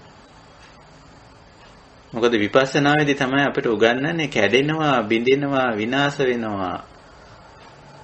මට ඕන හැටියට මං කැමති ආකාරයට පවත්වන්න බෑ. අනිච්චං අනත්තං විපරිණාමෝ සමුදයෝ වයෝ. අන්න ඒ ටික ඉදිරියට එන්න ඕනේ දැන්. දැන් මගේ සමත සමාධියට අකුණක් වැදුනා. හෙන ගැහුවා. අන්න එතෙන්දි තේරෙන්න ඕන මේ සමත සමාධිය අනිත්‍යයි. අනාත්මයි. මේක විපරිණාමය වෙනවා. ඇති වුණා වගේම නැති වෙලා යනවා. නැති බංගස්ථාන වෙනවා. අන්න එතෙන්දී අපි අකම්පිත නම්, අචංචල නම්, සංසුන් නම් ඔන්න සමාධිය බෝධි අංගයක් වෙලා තියෙනවා. සමාධි සම්බොජ්ජංග. මෙතෙන්දී බුදුරජාණන් වහන්සේ අපිට කියනවා ඔන්න දැන් සූත්‍රයට යනවා අපි මහා සතිපට්ඨාන සූත්‍රයේ බොජ්ජංග පබ්බේට යනවා. මෙතෙන්දී බුදුරජාණන් වහන්සේ අපිට ඔන්න මතක් කරනවා සන්තං වා අජ්ජත්තං සමාධි සම්බොජ්ජංගං අත්තිමේ අජ්ජත්තං සමාධි සම්බොජ්ජංගෝති පජානාති. ඕක තියෙනවද කියලා බලන්න. අර අකුණ වැදුනම විනාශ වුණා, කැඩිලා ගියා, විසිරිලා ගියාම අකම්පිත වෙන, ඒ ගැන අකම්පිත වෙන, කලබල නොවෙන, පසුතැවෙන්නේ නැති, විශ්ෝප නොවෙන මට්ටමක තමන් ඉන්නවද?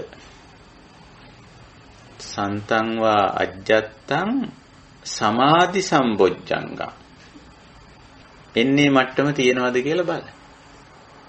තියෙනවා නම් අත්තිමේ අජ්ජත්තං සමාධි සම්බොජ්ජංගෝති පජානාති. Taman දන්නවා. මේක කැඩිලා බින්දලා විනාශ වෙලා ගියාට මට කමන්නේ. මම දන්නවනේ. මම පිළිගන්නවනේ කැඩෙනවා, බින්දිනවා, විනාශ වෙනවා, ඇති වුණු දේ නැති වෙනවා. සමුදය වය, විපරිණාම, අනිච්ච, අනත්ත ආන්නේව පිළිගන්නවා. සමාධියේ තියෙන්නේ පටිච්ච සමුප්පන්නයක් හැටියට. මේ සමත සමාධිය පටිච්ච සමුප්පන්නය. ඒ සමත සමාධිය සඳහා අදාළ හේතු ඇතිතා ඇත. හේතුව නැති කල්ලි නැත. ඔන්න ඔය විදිහට තේරෙනවා දැන්. සමාධියට අකුණක් වැදුනම සමාධියට හින ගැහුවම ප්‍රශ්නයක් නැහැ. ප්‍රශ්නයක් නැහැ. කලබලයක් නැහැ. ඒ දන්නෝ විපස්සනාවේ ඉන්නේ. අර ඒක දිහා විපස්සති. යථා භූතං ජානාති පස්සති. ඒක යථා භූතේ ඒක තමයි.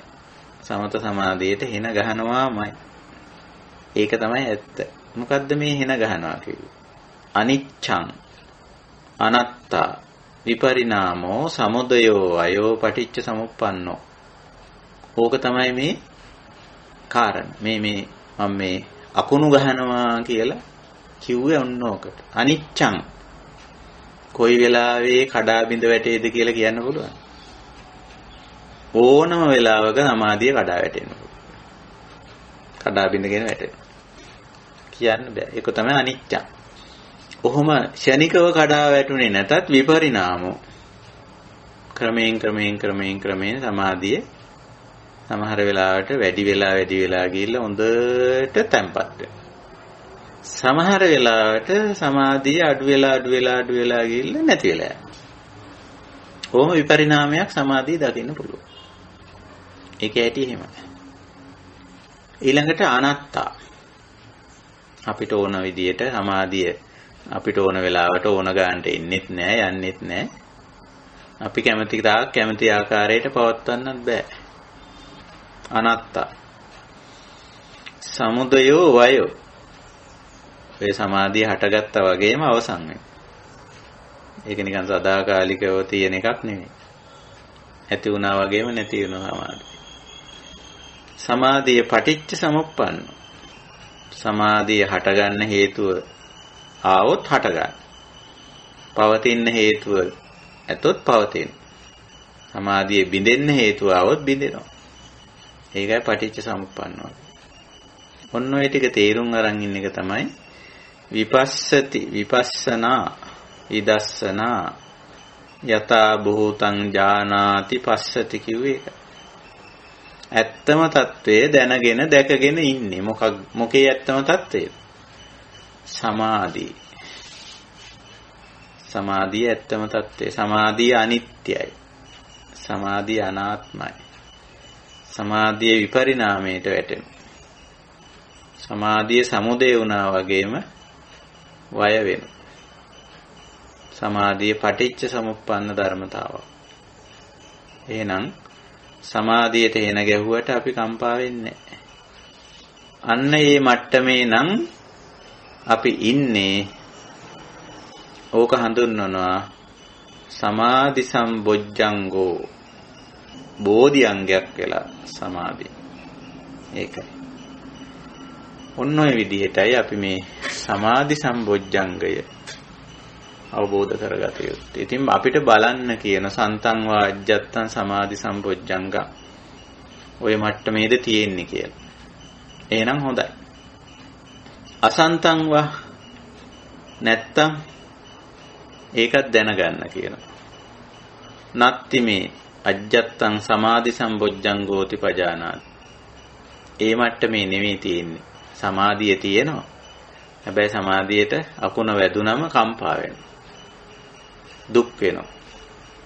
පසුතැවෙනවා. අන්න බොජ්ජංග මට්ටමේ නෑ සමාධිය. නත්ති. එහෙනම් උපද්ද ගන්න ඕනේ. යතාච අනුප්පන්නස්ස සති සම්බොජ්ජංගස්ස උප්පාදෝ හෝති තංච පජානාති. එහෙනම් බොජ්ජංග මට්ටමට මේක උප්පාද කරගන්නවා. යතාච යම්සේ මේක මේ මට්ටමට ගොඩ නැගෙනවද අන්නේ ක්‍රමයේ දැනගන්න. ඒ ක්‍රමයේ තමයි ඔය අපි කතා කරේ මෙච්චර වෙලා. සමාධිය අනිත්‍ය බව සමාධිය තුලදිම දකින්න ඕන. සමාධියේ ඉන්නකොට ඒක කඩා වැටෙනවා. කඩා වැටෙද්දී අන්න ඔතෙන්දී පේනවා ඇති මොකද්ද ප්‍රමුඛ ධර්මතාවය කියලා සතිය. සිහියෙන් හිටියොත් තමයි සමාධිය තුල සිහියෙන් හිටියොත් සමාධිය කඩා වැටෙද්දී අන්න කඩා වැටෙන බව, කඩා වැටුණු බව දකින්න පුළුවන්. ඒකයි මේවා සතිපට්ඨානයට ගෙනල්ලා තියෙන්නේ. සතිපට්ඨානයට. ඊට පස්සේ එතන සම්පජානකාරී. මේක කැඩෙන එකක් කියලා තේරුම් අරගන්න. ඊළඟට ආතාපි කම්පා නොවි ඉන්න. කැඩෙන එකක ඉන්නවා. ඉඳිද්දි කඩා වැටෙනවා. ඒ කඩා වැටෙද්දිම දන්නවා මම මේ ඉන්නේ කඩා වැටෙන එක කියලා. දැන් ওই කඩා වැටෙන බව දැන් අත්දකින්න පේනවා. ඒ කඩා වැටීම ගැන අකම්පිතයි. කඩා වැටුණා කියලා කෙලෙස් හදා ගැනීමක් නේ. ඒකයි ආතාපි කිව්වේ. සතිමා සම්පජානෝ ආතාපි කුමක් ගැනද? සමාධිය ගැන. ඔහොමයි. ඉතින් ඔය මට්ටමේ නැත්තම් ඇති කරගන්නේ හිම. ඊළඟට යතාච උප්පන්නස්ස සති සම්බොජ්ජංගස්ස භාවනාය පාරිපූර්ණී හෝති තංචපදානා. තව මේකේ අඩුපාඩුකම් තියෙනවා නම් වඩන්න තියෙනවා නම් පිරිපුන් කරගන්න තියෙනවා නම් ඒකත් දාන්න.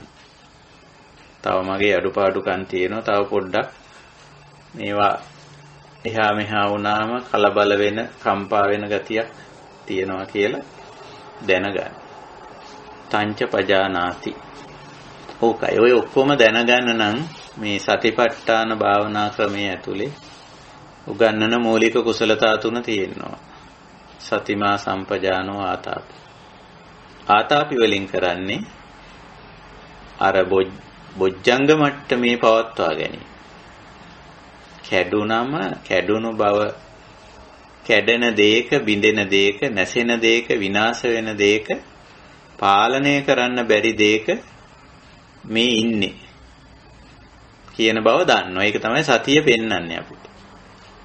ඔබේ සමාධිය මේ ඔබ දැන් සමාධියක ඉන්නවා.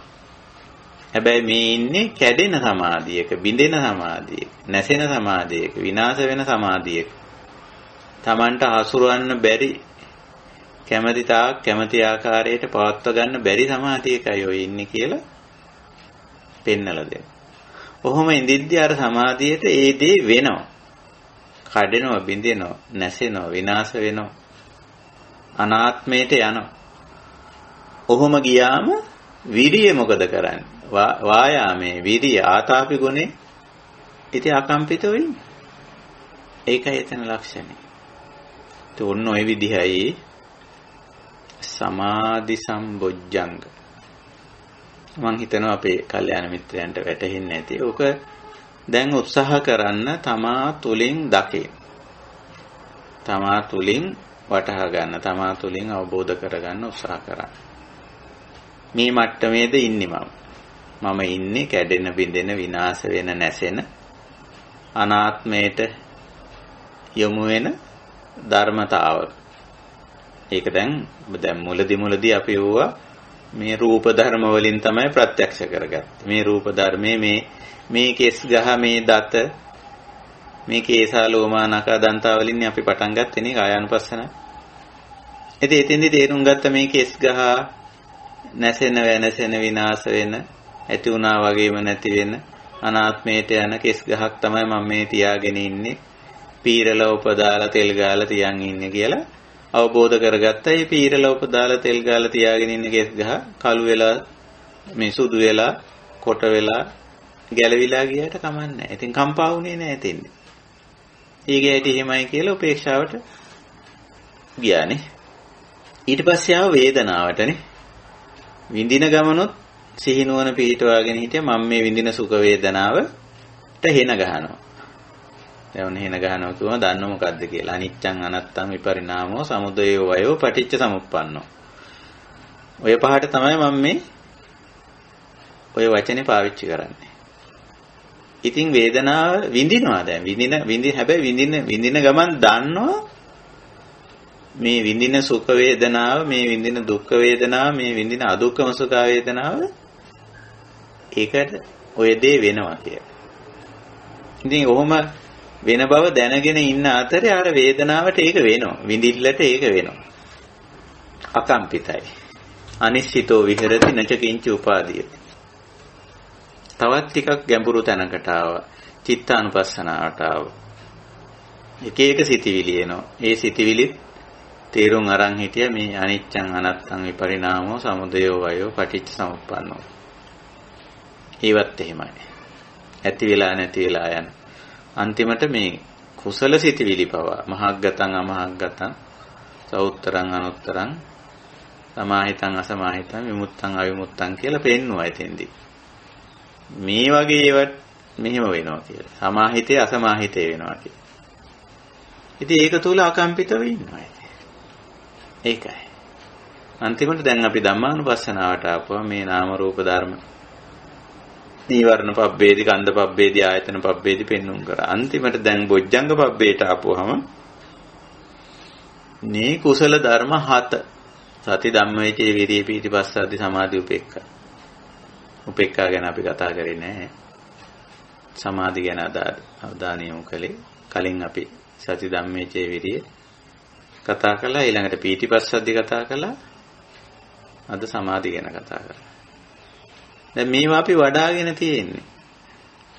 හැබැයි මේ කැඩෙන, බිඳෙන, නැසෙන, විනාශ වෙන සතියක් මේ පවත්තගෙන යන. එහෙම ධම්මවිචයක්, එහෙම විරියක්, එහෙම පීතියක්, එහෙම පස්සද්ධියක්, එහෙම සමාධියක මේ ඉන්නේ.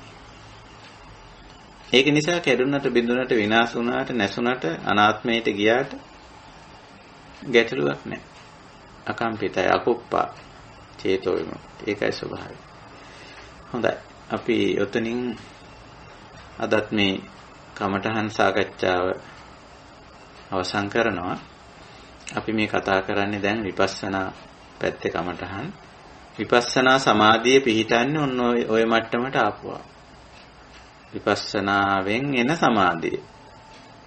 ඒ කියන්නේ අර සුම්බුන් ගොඩක් මැද්දේ අකම්පිතව ඉන්න ගතිය. එන ගැහුවම නැසුනම විනාශ වුණාම අනිත්‍යතාවයට ගියාම අනාත්මතාවයට ගියාම විපරිණාමයටපත් වුණා. සමුදය වෙනකොට වය වෙනකොට අකම්පිතව ඉන්න ගතිය, නොසැලී ඉන්න ගතිය. ඒකයි. ඉතින් ওই මට්ටමින් අපි දැන් ওই ගුණාංග පවත්වාගෙන යනවා. අන්තිමට අපි ඉන්නේ විදර්ශනා. විපස්සති යථා භූතං ජානාති පස්සති. යථා ස්වභාවය දැනගෙන දැකගෙන ඉන්නවා. ඒක තමයි විපස්සනා සමාධිය. හොඳට ප්‍රඥාව තියෙනවා. හොඳට හිත පිරිසිදු. කලබල වීමක්, කම්පා වීමක් නැහැ. ඉතින් ওই தত্ত্বය Taman තුල පවතිනවද කියලා නිතර පරීක්ෂා කර බලන්න. ඕවා පරීක්ෂා කරන්නේ සිද්ධි වලින් තමයි. සිද්ධි වලින් තමයි. දැන් අපේ සමාධිය බිඳෙන සිද්ධ වෙනවනේ. අපි හොඳට සමාධිය වඩ아가ගෙන ඉන්නවා. චිත්ත ඒකාග්‍රතාවයේ ඒකාලම්බන වෙලා ඒකාග්‍රතාව වෙලා හොඳට ඉන්නවා. සංසුන්ව තැම්පත්ව ඉන්නවා. ඉතින් ඔහොම ඉන්න අපේ සංසුන් බව තැම්පත් බව කඩා බිඳ හෙලන නොඑක් සිද්ධි වෙනවා. නොඑක් සිද්ධි වෙනවා. සමහර විට අභ්‍යන්තර සිද්ධි, ජරා ව්‍යාධි, මරණ නේ, අප්පිය සංපයෝග, පිය විප්පයෝග, ඉච්ඡාලාභ. ඕවා තමයි ගහන හෙන අකුණු සැර ශනිකව වදින. ඇදිලා ඉතින් සමාධිය සුන්නත් දූලි වෙලා. ඔය අපේ ජීවිතේ සංසිද්ධි. මේ ජීවිතේ එදිනෙදා මේ අද මේ දැන් මොහොතේ වර්තමානයේ සිදුවෙන සිද්ධි මේ. අපිත් එක්ක එකට ජීවත් වෙන අයගේ වැඩ කටයුතු නිසා සමහර වෙලාවට බාහිර කාලගුණ දේශගුණ තත්ත්වයන් නිසා, එහෙම නැත්නම් රටක පවතින සමාජ ආර්ථික දේශපාලන සංසිද්ධි නිසා ඕව වෙන්නේ. ඉතින් එතෙන්දී අපි කොච්චර අවදිමත් භාවයක සතිමත්, කොතරම් විමසුම් නුවණකින් යුතුව සම්පජානෝ, කොතරම් අකම්පිත භාවයකින් ආතාපි ඉන්නවද කියන එක බාහිර කාටවත් කියන්න බෑ. ඕක දන්නේ තමයි. ඉතින් ඔතෙන්ට ඇවිල්ලා නම් තමයි මේ නිබ්බාන නිවීම සැනසීම කියලා කියන්නේ. එතන ඉන්නවද කියලා අපි බලමු. සන්තං වා අජ්ජත්තං සමාධි සම්පොජ්ජං. ඉන්නවනම් හොඳයි. අසන්තං නැත්තම් නැති බවක් දැනගන්න නැති බව ගැන කම්පා වෙන්නේ නැහැ. ඇති බවට උද්දාම වෙන්නෙත් නැහැ. අපි නැති බවට කම්පා වෙන්නෙත් නැහැ. ওই දෙක වෙනවා නම් ඒත් හොඳටම පල්ලෙහා මට්ටමේ. ඒකයි.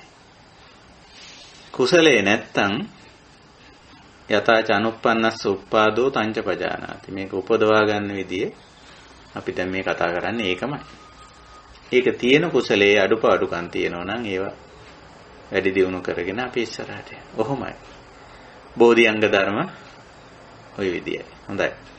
අපි එහෙනම් ඔතකින් අපේ සාකච්ඡාව කමඨාන් සාකච්ඡාව නතර කරලා වෙනද වගේ අපි ඉතිරි කාලය අපේ මේ සාකච්ඡා සභාවේ ඉන්න අපේ කල්යාණ මිත්‍රයන්ට ඉඩ අවකාශ ලබා දෙමු.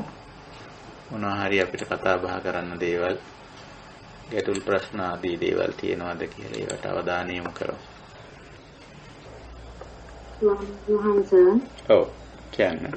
අවසරයි මේ මාත් එක්ක කෙනෙක් කතා කරපු ප්‍රශ්නයක් ගැනයි ඒ කෙනාගේ පෞද්ගලික ප්‍රශ්නයක් කතා කරන්නේ. දැන් ස්වාමීන් වහන්සේ අද සමාජයේ බොහෝ දෙමව්පියන්ට තියෙන ප්‍රශ්නයක් තමයි ස්වාමීන් වහන්සේ ඒගොල්ලන් මුහුණ දෙන මේ දරුවන්ගෙන් වයසට ගියාම තියෙන ප්‍රශ්නයක්. ඉතින් ඒගොල්ලන් ගොක් කොන් කරනවා සමාජයෙන්. සමාජයෙන් නෙමෙයි පවුලෙන් සමහර දෙමව්පියන්ට ස්වාමීන් වහන්සේ ඒගොල්ලන්ගේ දෙමව්පියෝ බොහෝම දුක් විඳලා තමන්ගේ මුළු ජීවිතේම කැප කරලා මේ දරුවෝ වෙනුවෙන් ජීවිතේ පරදුවට තබලා කටයුතු කරලා ඒ දරුවන්ව හොඳ තත්ත්වයකට සමාජයේ ගෙනාවට පස්සේ ඒ දරුවෝ විසින් අම්මලාට තාත්තලාට හරියට සලකන්නේ නැහැ. මේ කියන්නේ බොහෝම සිත් වේදනා වලට පස් වෙනවා කියලා එහෙම හුඟක් දෙනෙක් කියනවා ස්වාමීන් වහන්සේ. මම එකක් කතා කරනකොට එහෙම. ඉතින් එතකොට ස්වාමීන් වහන්සේ ධර්ම මාර්ගයේ ගමන් කරමින් ඉන්න අය ඒගොල්ලන්. එතකොට හුඟක් දියුණු තත්ත්වවලට පත් වෙච්ච අය. නමුත් ඔය ඔබ වහන්සේ කියපු අකුණු වදිනවා ස්වාමීන් වහන්සේ. ඉතින් ඒ අවස්ථාවේදී නොනවත්වා අකුණු වදිනකොට හුඟක් තමන්ගේ හිතත් එක්ක අර උත්තාන වීරිය වඩමින් කටයුතු කරනවා ස්වාමීන් වහන්සේ. ඒ අය එතකොට බොහෝම අමාරු තත්ත්වයකට පත් වෙනවා මේ දෙමව්පියෝ. අද සමාජයේ. එතකොට ස්වාමීන් වහන්සේ කොහොමද ඒකට කටයුතු කරන්න කියලා මම හිතනවා ඔබ වහන්සේ ඒ ගැන පොඩ්ඩක් අපිට අනුශාසනා කරොත් ඒ හැම දිනාටම ඒක ඒ මාත් එක්ක කතා කරපු ඒ අපේ යෝගී කෙනාට හුඟක් ප්‍රයෝජනවත් වෙයි. ඔව්. ඇත්තටම ওই කාරණේ ඔබතුමී කියපු කාරණේ හරි අපිත් එක්කත් ওই කාරණේ ගොඩාක් අය කියලා තියෙනවා. නොසලකා හැරීම, නොපිළිගැනීම සමහර විට අපේක්ෂා කරන මට්ටමින් ඒගොල්ලන්ගේ උදව් උපකාර සහයෝගයන් නොලැබී යෑම. ඒ කියන්නේ ඒවා සම්මත මට්ටමින් බැලුවම මේ මව්පිය ඉදිරිපත් කරන කාරණා සාධාරණයි. සාධාරණ කාරණා හැටියට අපිට කියන්න පුළුවන්. ඒ කියන්නේ ලෝක සම්මත මට්ටමින් බැලුවම ඒ ඇත්තන්ගේ ඒ ඉදිරිපත් කරන කාරණාවල සාධාරණත්වයක් තියෙනවා. අර කිව්වාගේ දරුවෝ වෙනුවෙන් සෑහෙන කැප වෙලා මුළු ජීවිතේම වගේ පුදුම විදිහට මහන්සි වෙලා දුක් විඳලා තමන්ගේ සුඛ විහරණය අත්හැරලා දාලා දරුවෝ වෙනුවෙන් එහෙම අප්‍රමාණ විදිහට කැප වෙලා අදත් එසේ කටයුතු කරමින් ඉන්න අතරේ තමයි මේ ලෝක සම්මත වශයෙන් බැලුවා මේ අයුක්තිය, මේ අසාධාරණය, මේ නොසලකා හැරීම, නොපිළිගැනීම, බැහැර කිරීම සිද්ධ වෙන්නේ. ඉතින් ඇත්තටම ඕක අපි සාමාන්‍යයෙන් අපි ඕක සාකච්ඡා කළොත් අපිට සම්මුතික සත්‍ය මත ඉඳලා නැත්නම් ආචාර ධර්මීය අංශ වල ඉඳලා එහෙම නැත්නම් අපි ඕකට කියන්නේ අභිසමාචාර පැත්තෙන් කල්පනා කරලා බලලා අපිට කතා කරන්න වෙනවා. මේක වැරදි, මේක අසාධාරණයි, මේක අයුක්තියක්, මේක නොවිය යුත්තක්, මෙතන ලොකු දුකක් පීඩාවක් තියෙනවා කියලා අපිට ඒ පැත්තෙන් අපි කතා කරලා ඇත්තට මේවා පුළුවන් විදියට දරුවන්ට ඒවා තේරුම් බේරුම් කරලා දෙන්න ඒ දරුවන්ගේ පැත්තෙන් අපි උත්සාහ කරලා ඒක අපි දන්නේ නැහැ කොච්චර දුරට ඒ දරුවෝ ඒවා තේරුම් ගනීද සහ ඒගොල්ලන්ගේ ජීවන චර්යාවන් සමහර අයගේ ඒගොල්ලෝ දැනට ඉන්න ජීවන තත්ත්වයන් යටතේ සමහර වෙලාවට ඒගොල්ලොත් එක්තරා අමාරුවක ආසරණ භාවයක වැටිලා ඉන්නවා. මොකද මේ සමහර වෙලාවට අම්මලා තාත්තලම තමයි දරුවෝ ඒ ජීවන චර්යාවට තල්ලු කරලා තියෙන්නේ. ඒ ආපහු අම්මා තාත්තා දිහා බලන්න බැරි වෙන විදිහේ ජීවන තත්වයකට යොමු කරලා තියෙන්නේ දෙමව්පියෝම තමයි සමහර වෙලාවට. ඒක හරි පුදුමාකාර අවාසනාවක්. පුංචි කාලේ ඉඳලම ඒ වගේ තත්වයන්ට යොමු කරලා දැන් දරුවෝ එතෙන්ට වැටිලා තියෙන්නේ. සමහරට පුංචි කාලේ හරි පුදුම විදිහට ආත්මාර්ථකාමීත්වයේ පුරුදු කරලා තියෙනවා. චූටි කාලේ ඉස්කෝලේ යන කාලේ ඉඳලම ඉතින් දියුණුවට කරන වැඩ කියලා අපි ඒව කරලා තියෙන්නේ. ඇත්තටම ඒවෙන් යම්කිසි ලෞකික තත්වයක් උපයාසපයාගෙන තියෙනවා. ඉතින් දැන් ඒගොල්ලෝ දැන් අර හරියට නිකන් මේ මොකක් හරි එක්තරා සීමාවකින් එහා පැත්තට පනින්න පුරුදු කෙරුවා. පුරුදු කරලා පැන්නුවා. පන්නපුවාම දැන් මේ පැත්තෙන් මේ පැත්තට එන්න බෑ දරුවන්ට. එන්න විදිහක් නැහැ. දැන් අම්මලා තාත්තලාට ඒ සීමාවෙන් එහාට පනින්නත් බෑ. ඒගොල්ලන්ගේ එකෙන්. ඒගොල්ලෝ මේ පැත්තේ, අරගොල්ලෝ එහා පැත්තේ. දැන් මොකද කරන්නේ? දැන් මෙහා පැත්තේ ඉඳන් අරගොල්ලන්ට දොස් කියනවා. ඇයි මේ අපි දිහා බලන්නේ නැත්තේ? ඇයි මේ පැත්තට එන්නේ නැත්තේ? ඇයි? අපි දිහා බලන්නේ නැත්තේ ඇයි? කියලා කියන. බලන්න බෑ ඒගොල්ලන්ට. එන්න බෑ.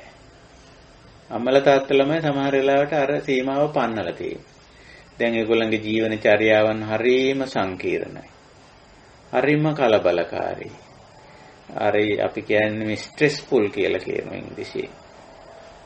දැඩි ආතතික මානසිකත්වයකින් ඒගොල්ලෝ ඉන්නේ. අර ලොකු ලෞකික බලාපොරොත්තු අපේක්ෂා ඔලුවට දාලා ඒ ඉලක්කවලට යොමු කරලා දැන් ඒවට ගිහිල්ලා ඒවයි බැඳිලා ඒවට යට වෙලා අපි අර සිංහල විවාහාරය කියන්නේ සෙක්කුවේ බැඳා වගේ කියන. සෙක්කුවේ බැඳපු සතා දන්නවනේ සෙක්කුව කියන්නේ පරණ උපකරණයක් තෙල් හිඳින්න ගත්ත. ඒක මේ සෙක්කුව වටේ යනවා මිසක වෙන කිසිම දෙයක් ඒ සතාට නැහැ. ඒකට සමහර අයගේ වෘත්තීන් සෙක්කුව වගේ. උදේ ඉඳන් රැ වෙනකන් ඒකේ දවස් 365 මේකේ ඒ හැටි ඒ වෘත්තීය හැටි ඒ ජීවන ක්‍රමේ හැටි. ඉතින් ඒකට තල්ලු කරලා ඉතින් කරන්න දෙයක් නැහැ. දැන් මව්පියෝ ඕක තේරුම් ගන්න වෙනවා මේ ස්වභාවයේ ධර්මතාවයේ තේරුම් අරගෙන තමන් පීඩාවක් හදාගන්න නැතුව තමන් කොහොම හරි තමන්ගේ ජීවිත කාලය තුල ආපහු දරුවෝ මේ පැත්තට ගන්නවයි කියන තැනට එනවට වඩා අර ධර්මතාවයේ තේරුම් ගන්න උත්සාහ කරනවා. අපිම තමයි ওই වැටෙන් එහා පැත්තට පැන්නුවේ දරුවෝ. දැන් ඒගොල්ලෝ මේ පැත්තට පැනලා ඒගොල්ලෝ ඒ පැත්තේ ජීවන චර්යාවේ තමයි ඉන්නේ. ආපස්සට පනින්න බෑ දැන් ඒගොල්ලන්ට. ඒගොල්ලන්ටත් දරු මල්ලෝ ඉන්නවා. ඒගොල්ලෝ ගැන බලාගෙන ඉතින් ඉන්නවා. මේ පැත්තට එන්න විදිහක් නැහැ. ඕ දැන් සමහර මන් දන්න ලංකාවේ ඉන්න දෙමව්පියෝ ඉන්නවා. පිටරටවල දරුවෝ ඉන්නවා. ඉතින් ඒගොල්ලෝ අම්මලා තාත්තලාට ඒගොල්ලෝ කියනවා මේ ওই ලංකාවෙන් එන්න මේ මෙහි ඇවිල්ලා ඉන්න. අපේ මෙහි හොඳයි අරකයි මේකයි කියලා. අම්මලා තාත්තලාට එහෙ යන්න බෑ. ඒ ජීවන චර්යාවට හැඩ ගැහිලා නැහැ ඒගොල්ලෝ. දරුවෝ ඒ පැත්තට හැඩ ගැහිලා තියෙනවා. ඒගොල්ලෝ ඒ කලබලකාරී අර ස්ට්‍රෙස්ෆුල් අවිවේකී සෙක්කුවල හොඳට කැරකි ඉන්නේ. මෙහෙ එන්න බෑ ඒගොල්ලන්. ඉතින් නොසලකා හරින අපි ගැන බලන්නේ අපි ගැන සමහර වෙලාවට ඉතින් මිල මුදල් ටිකක් එවන ඒ වගේ දේවල් කරන ඉතින් ටෙලිෆෝන් කරනවා. තොරතුරු අහනවා විතරයි. මෙහෙ ඉතින් හුදකලාවේ ඉන්නවා. ඉතින් හිතනවා දරුවෝ අපි ගැන බලන්නේ නොසලකා හරිනවා ඒවා මේවා. ඉතින් ওই වගේ විවිධාකාර ජීවන චර්යාවන්ට ඒගොල්ලෝ ඇටිලා තියෙනවා. ඒක ඇතුලේ ඒගොල්ලෝ ඉන්නේ හරි ආවේගශීලීව. වර්තමාන සමාජයේ උඟාක් අය ඉන්නේ ආවේගශීලී වෙන්නේ. එහෙම සංසුන් මනසකින් නැහැ. නිතරම හිර කරලා තද කරලා වෘත්තීන් සමහර වෘත්තීන් තියෙනවා. දැන් වර්තමාන වෛද්‍ය වෘත්තිය එහෙමයි. දැන් මේ පවතින කොරෝනා තත්ත්වයට එක්ක උඟාක් වෛද්‍යවරු ඉන්නේ දැඩි මානසික ආතතියෙන්. සෞඛ්‍ය සේවාවල ඉන්න හැමෝම එහෙමයි. දැඩි මානසික ආතතියෙන් ඉන්නේ. ඒගොල්ලන්ට තමන්ගේ පෞද්ගලික ජීවිතේ භුක්ති විඳින්න ඉඩ කඩක් හම්බ වෙන්නේ නැහැ. මේ දරුමල්ලු ගැනවත් සමහර වෙලාවට හොයන්න බලන්න විදියක් නැහැ. අම්මලා තාත්තලා ගැන තියා අර වෘත්තිය විසින් දැඩි ලෙස පීඩාවට ලක් කරලා තියෙනවා. සමහර අයගේ අනිත් පැත්ත තියෙනවා. ආර්ථිකව දැන් ආර්ථික තත්ත්වය කඩා වැටිලා ඒගොල්ලන්. මොකක් කරගියා ගන්න දෙයක් නැතුව ඉන්නේ. ඒ පැත්තෙන් එහෙම පීඩාවල් වලයි. ඔය වගේ අම්මලා තාත්තලට සිද්ධ වෙනවා දරුවන්ගේ ජීවන තත්ත්වය ගැඹුරින් තේරුම් ගන්න. ඒක කාටවත් මෙතෙන්දි චෝදනා කරන්න හොඳ නෑ. මම අර මුලදී කිව්වට අම්මලා තාත්තලා මේ වැටෙන් එහා පැත්තට දරුවෝ පැන්නුවා කියලා. ඉතින් ඒකටත් දැන් දෙමව්පියන්ට දොස් කියන්න බෑ. දෙමව්පියෝ මේ දේවල් කරේ දරුවන්ගේ අභිවෘද්ධිය දියුණුව කියන එක සලකලා. ඒ කියන්නේ ලෞකික දියුණුව, ලෞකික අභිවෘද්ධිය අපිට වැඩි සැප සම්පත් විඳින්න ඕන, අපිට වැඩි සුඛ විහරණයක් දරුවන්ට ලැබෙන්න ඕන කියන ඒ අදහසින් කරේ. ඉතින් ඒකට අපිට දැන් දොස් කියන්නත් බෑ. හැබැයි දෙමව්පියෝ ගැඹුරින් තේරුම් ගන්න ඕන යම් කාලයකදී තමන්ව නොසලකා හරිනු ලබනවා. නොසලකිල්ලට භාජනය වෙනවා. ඒක ජීවිතේ එක්තරා කාලයකදී වෙනවාමයි. දැන් තරුණ කාලේ, නව යෞවන කාලේ හැඩරුව ශක්තිමත් භාවයේ තියෙන නිසා කවුරුත් ආකර්ෂණීයයි. කවුරුත් ආරාධනා කරනවා. කවුරුත් ඉල්ලුමක් තියෙනවා කියලා අපි කියන්නේ සාමාන්‍යයෙන් වාණිජ්‍ය වචනයකින් කිව්වොත් ඉල්ලුමක් තියෙන එක. අතේ මිල මුදල් තියෙනකොට, ගතේ හයිය තියෙනකොට, පෙනුම හැඩරුව තියෙනකොට, ක්‍රියාශීලී පුද්ගලයෙක් නම් ඉල්ලුම තියෙනවා. එතකොට කාලයක් යනකොට මොකද වෙන්නේ? මේ ඉල්ලුම නැති වෙනවා. ඉල්ලුම නැති වෙනවා. හැමතැනින්ම ටික ටික අයින් කරනවා. හැබැයි මේක ධර්මතාවයක් හැටියට දැක්කොත් ප්‍රශ්නයක් එන්නේ නැහැ. ධම්මානුපස්සී විහෙරති. මේ සම්බන්ධයෙන් මේක ධර්මතාවයක්. හේතුඵල ධර්මතාවයක් නේ මේක. හැඩරුව තියෙන කාලේ හැඩරුවට තියෙන ඉල්ලුම හැඩරුව නැති වෙනකොට නැති වෙනවා. ීමස්මින් අසති ඉදන් නොහොත්. ක්‍රියාශීලී පුද්ගලයා හොඳට වෙහෙස මහන්සියලා වැඩ කරන එහෙට මෙහෙට යනවා. හරිම ඇක්ටිව්. එයාට හරි ඉල්ලුමක් තියෙනවා. හැබැයි ක්‍රමයෙන් ඇක්ටිව් ගතිය නැති වෙලා යනවා. එතකොට ඉල්ලුම නැති වෙනවනේ. සැලකිල්ල නැති වෙනවනේ. නේ? වෘත්තියෙන් පවා විශ්‍රාම දෙන්නේ ඒ හේතුව නිසානේ. දැන් ඇක්ටිව් වෙන්න බැරි නිසා. ওই ලක්ෂණ එනවා. ඒ වගේ. මිල මුදල් තියෙනකොට සමහර වෙලාවට එයාට හරි ඉල්ලුමක් තියෙනවා. ඉතින් මිල මුදල් නැති වෙනකොට ඒ ඉල්ලුමක් නැති වෙලා යනවා. එතකොට මේවා ධර්මතා හැටියට දැක ගන්න පුළුවන් වුණොත් මව්පියන්ට මං හිතන්නේ ඒගොල්ලන්ට සහනයක් ගන්න පුළුවන් ඔතන. හැබැයි බලාපොරොත්තු වෙන්න නම් හොඳ නැහැ. අර දරුවෝ ආපහු වැටෙන් මේ පැත්තට ගන්න පුළුවන් වෙයි කියලා. එහෙම අපේක්ෂා කරන්නත් හොඳ නැහැ. ඒක ඊට නොවන අපේක්ෂාවක්. යම් පිච්ඡන් නලබති. තම්පි දුක්ඛ. නලබති ඉච්ඡා. නොලැබෙන ඉච්ඡාවක්. නොලැබෙන අපේක්ෂා නොවන ඊට නොවන ප්‍රාර්ථනාවක් කියලා. එහෙම ගන්න බෑ දැන්. ඒගොල්ලන්ගේ ජීවනචර්යාව වෙනස්. අපේක්ෂා බලාපොරොත්තු ප්‍රාර්ථනා වෙනස්. ඒවා මව්පියන්ගේ ඒවත් එක ගැලපෙන්නේ නැහැ. අපි කියන්නේ પરම්පරා වෙනස කියලා. ඒක තේරුම් ගන්න ඕන වැඩිහිටි પરම්පරාව. අපි තේරුම් ගන්න ඕන අපේ බාල પરම්පරාව හිතන මතන විදිය, ක්‍රියා කරන විදිය සම්පූර්ණ වෙනස් කියලා. ඕක කොතනක් තියෙන. දැන් මම ගත කරන ජීවිතේ මම දැන් 54 ඉවරයි 55 යන්නේ. හැබැයි මා ළඟ ඉන්නේ 150ම මේ තරුණ හාමුදුරුවෝ 150ක් ඉන්නවා. එක්ක මම ඉන්නේ. හැමතිස්සෙම මට එන්නේ 18යි 22යි අතරයි. එතකොට මේ මමයි මේ අලුත් પરම්පරාවේ අතර පැවිදි අයගේ උන විශාල වෙනසක් තියෙනවා. එතකොට මම මේක තේරුම් නොගෙන හිටියොත් මොකද වෙන්නේ? මගේ මට්ටමට ගන්න උත්සාහ කරා. එතන ගැටලුවක් ඇති වෙනවා මිසක මේක හසුරවාගෙන යන්න බැරි වෙනවා. ඒක නිසා ගිහි ජීවිත ගත කර නැත්තොත් හොඳට මේ પરම්පරා වෙනස තේරුම් ගන්න. අනිත් එක මේ වටිනාකම් කියන ඒවා අපි කියන්නේ වැලියුස් කියලා. වටිනාකම් සෑහෙන වෙනස් වෙලා තියෙනවා. අපි වටිනවයි කියන දේවල් නෙමෙයි ඒගොල්ලෝ වටිනාකම් හැටියට දකින්නේ. අපි ධර්ම මාර්ගයට යොමු වෙලා සීල සමාධි ප්‍රඥා ගුණ අපේ ජීවිතවල අංක 1 වටිනාකම් හැටියට අපි තියාගෙන ඇති. නමුත් ඒගොල්ලන්ගේ වැලියුස් වල ඒව නැහැ. ඒගොල්ලන්ගේ තියෙන්නේ සමහරට මිල මුදල් වෙන්න පුළුවන් වටිනාකම්, යාන වාහන වෙන්න පුළුවන්, තනතුරු තාන්න මාන්න වෙන්න පුළුවන්. ඒව වෙන්න පුළුවන් ඒගොල්ලන්ගේ වටිනාකම්. එතකොට දැන් මේ වටිනාකම් වලත් පරස්පරයක් තියෙනවනේ.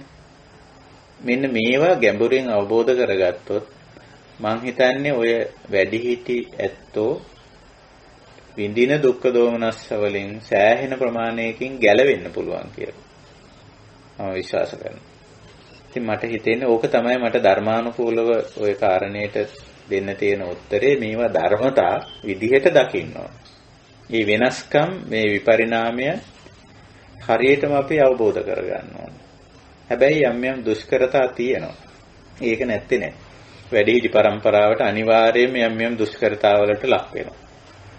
ඒක වයසට යනකොට ඉන්ද්‍රිය දුබල වීම හරහා, කාය ශක්තිය අඩු වීම හරහා, තමන් වටා ඉඳපු පිරිස ක්‍රමයෙන් තමන්ගෙන් දුරස් වීම හරහා හුඟක් දේවල් මේ අයින් වෙලා යනවා ජීවිතේ.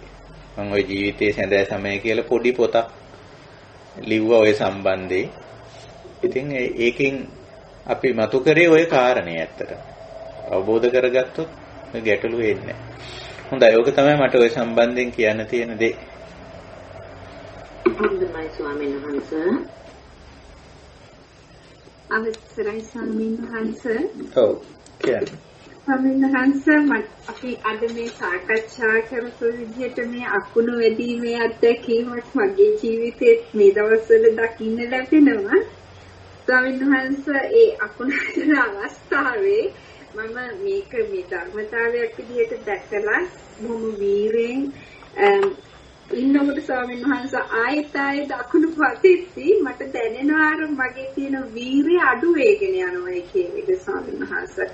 අර සහනයක් අර උපේක්ෂාව කියන දේ මට දැනෙන්නේ නැහැ මේ අවස්ථාවේදී ස්වාමීන් වහන්සේ. ඒකට මට උපදේශයක් දෙන්න පුළුවන්ද ඔබවහන්සේට? ඕකෙදී අපි පියවර දෙකකින් වගේ ඕකට අපි උත්තර ගන්න දහමේ මඟ පෙන්නලා තියෙනවා. පළවෙනි එක තමයි දැන් අපිට පොඩ්ඩක් නිරීක්ෂණය කරගන්න පුළුවන් ඔය වකුණ වදින විදිහ. හැමතිස්සෙම ඕක පිට නැවත නැවත ඒ කේදනීය දේ, පීඩාකාරී දේ සිද්ධ වෙන ආකාරය යලි යලිත් සිද්ධ වෙන රටාව අපිට පොඩ්ඩක් අඳුන ගන්න පුළුවන්. අපිට පුළුවන් ද ඒ රටාව පොඩ්ඩක් කඩන්න, නැත්නම් ඒ රටාවෙන් චුට්ටක් වෙනස් වෙන්න අපිට නැද්ද ඉඩක්? ඒක තමයි පළවෙනි කාරණය.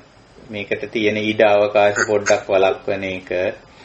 ඊළඟට Tamanට පොඩ්ඩක් ඒ වගේ වාතාවරණයකින් එහා මෙහා වෙන්න පුළුවන්ද වගේ කාරණේ. ඒක තමයි පළවෙනි කාරණේ. අන්න ඒක ගැන සැලකිලිමත් වෙන්න. සමහර වෙලාවට අපි මේ නැවත ඒ ගැටලුවට භාජනය වෙන තැන්වලම ඉන්නවා. ඒක ගැන ඒ වටපිටාව පොඩ්ඩක් වෙනස් කරගන්න අපි සමහර වෙලාවට උත්සාහ කරන්නේ නැහැ. අන්න ඒක ගැන පොඩ්ඩක් පළමු පියවර සැලකිලිමත් වෙන්න. ඒක ගැන අවධානය යොමු කරලා බලන්න. මේක නැවත සිද්ධ වෙනවා දැනට.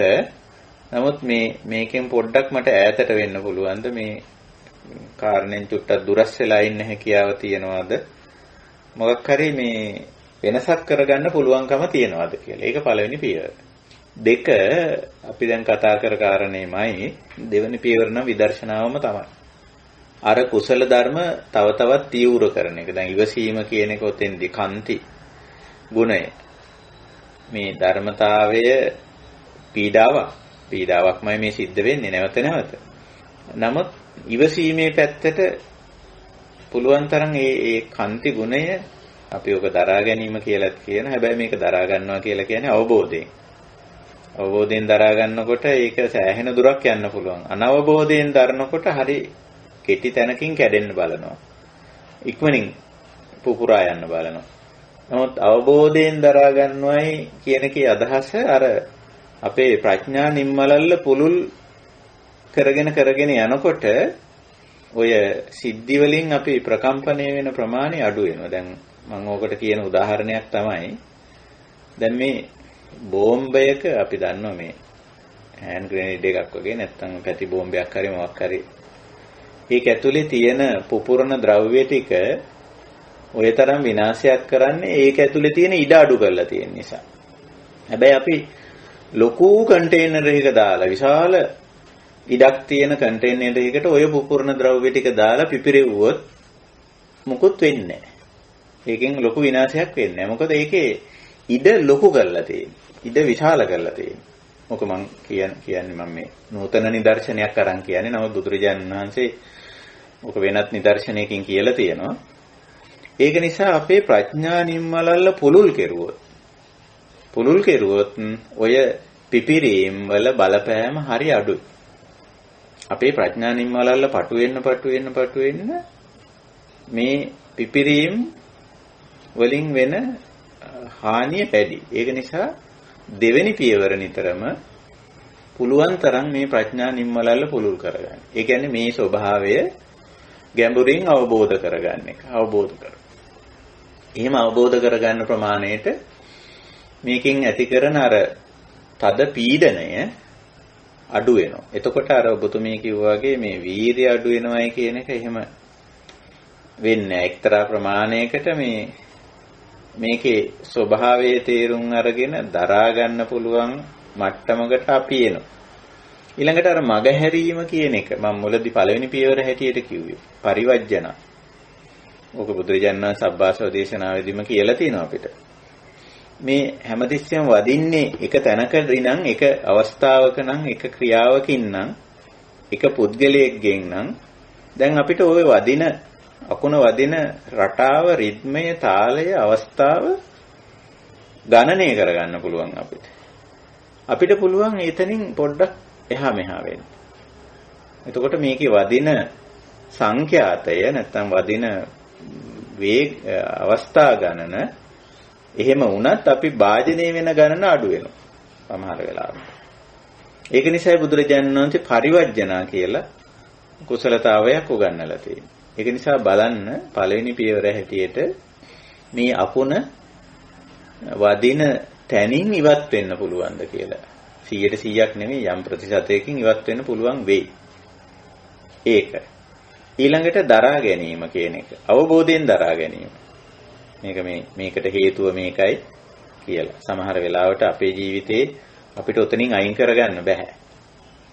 අපි දැනටමත් එක්තරා බොන්ඩ් එකකට බයින්ඩ් එකකට givisumකට සමහරට ඇතුල් වෙලා.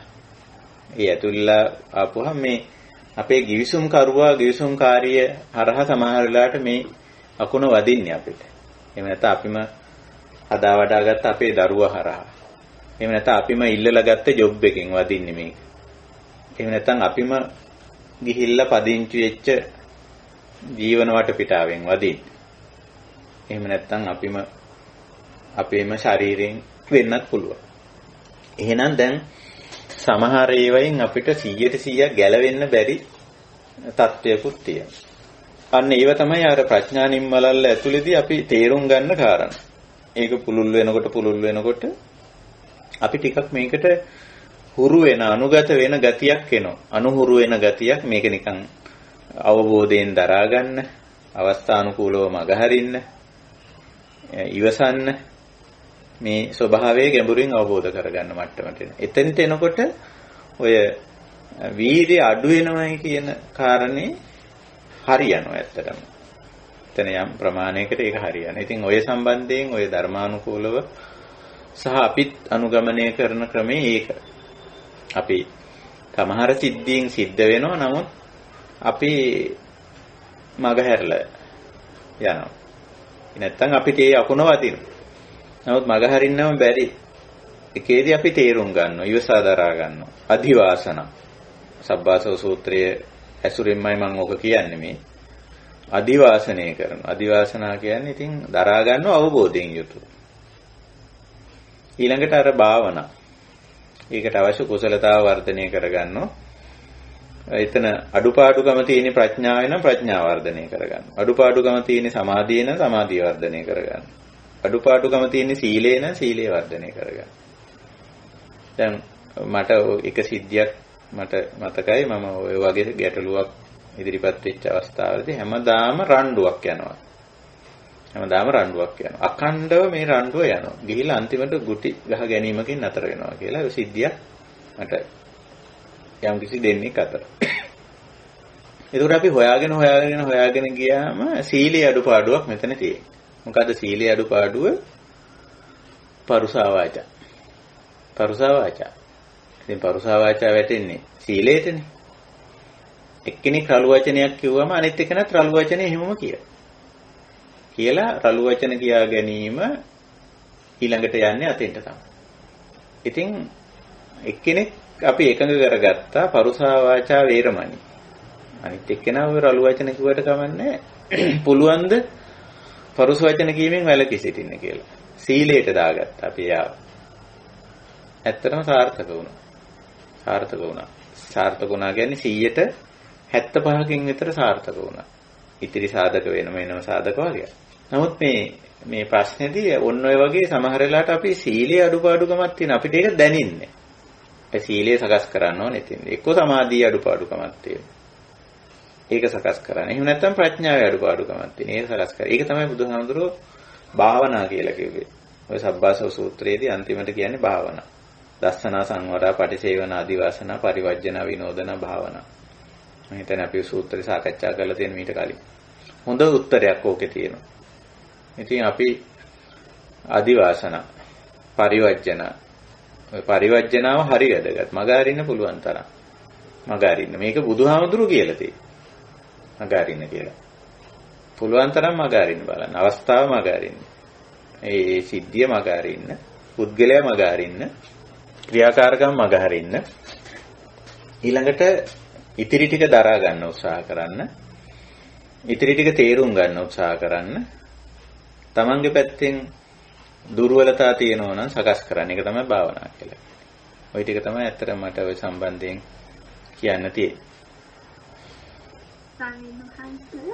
දැන් මට අවබෝධ වුණොත් මෙතන මේ මගේ ප්‍රඥාවේ අඩුකමක් ප්‍රඥාව පුරුදු කරගන්න ඕනේ ඉවසීම වර්ධනය කරගන්න ඕනේ මේ වගේ දේවල් ස්වාමීන් වහන්සේ ඉක්මනටම කරගන්න බැරි නම් අපිට ඒ අවස්ථාව කාලයක් ගත වෙන දේවල් විදිහට දැක්කම අපිට එතකොට මේ අවස්ථාවේ කල්යාණ මිත්‍රයෙකුගෙන් උපදෙස් ගන්න එක සුදුසුයි කියලා ඔබ වහන්සේ හිතනවද? ඔව් පළවෙනි ඉක්මනින් කරගත යුතු දේ තමයි පරිවර්ජනාව. ඊළඟට එහෙම පොඩ්ඩක් මගහැරලා ඉන්නකොට පොඩි අස්වැසිල්ලක් එනවා අපිට. ඒ අස්වැසිල්ල ඇතුලේ තමයි අර කල්යාණ මිත්‍රයා ආශ්‍රය කරලා අපේ මේ සම්බන්ධයෙන් ප්‍රඥාව මට මේ ප්‍රශ්නේ තේරෙන්නේ මේකේ අගමුල තේරෙන්නේ මොකද වෙන්නේ කියලා මට තේරෙන්නේ කියලා මේ අර අවබෝධයටපත් වීම ඇත්තටම කල්යාණ මිත්‍රයෙක් එක්ක සාකච්ඡා කරලා සමහර වෙලාවට අපි පෞද්ගලික සාකච්ඡා කරන්නේ toy සඳහා. ඉතින් එහෙම අවස්ථා යොදාගෙන ඍජුවම ප්‍රශ්නේ සාකච්ඡා කරලා මොකක්ද ඒක කොහොමද ඒක ඇති වෙන්නේ ඒකට අපිට ගත හැකි පියවර මොකක්ද කියලා සාකච්ඡාවකට යන්න පුළුවන්. ඉක්මනින්ම කළ යුතු දේ හැටියට මම නම් දකින්නේ පරිවර්ජනාව. ඊළඟට අදිවාසන. පොඩ්ඩක් මගහැරලා පොඩ්ඩක් ඉවසගත්තම අපිට පොඩි අස්වැසිල්ලක් එනවා. ඒ අස්වැසිල්ල ඇතුලේ අපි ප්‍රඥාව දියුණු කරගත්තොත් මම හිතන්නේ අපිට මේ සාර්ථකව මේ ගැටලුවට මුහුණ දෙන්න පුළුවන්. හැබැයි මේ දුක නැහැයි කියන එක තැන නෙමෙයි මම කියන්නේ. දුක තේරුම් ගන්න දුකට ඔරොත්තු දෙන්න නැත්නම් දුකත් එක්ක යම් ප්‍රමාණයකට මේ දුෂ්කරතාවත් එක්ක ගමන් කරන්න පුළුවන් ශක්තිමත් පුද්ගලයෙක් බවට අපි ක්‍රමයෙන් පරිවර්තනය වෙනවා. ඉතින් ඒක නිසා එවැනි සාකච්ඡා සම්මන්ත්‍රණ විශේෂයෙන් පෞද්ගලික සාකච්ඡා මොකක් වෙලාවට වැදගත් වෙයි මේ සඳහා.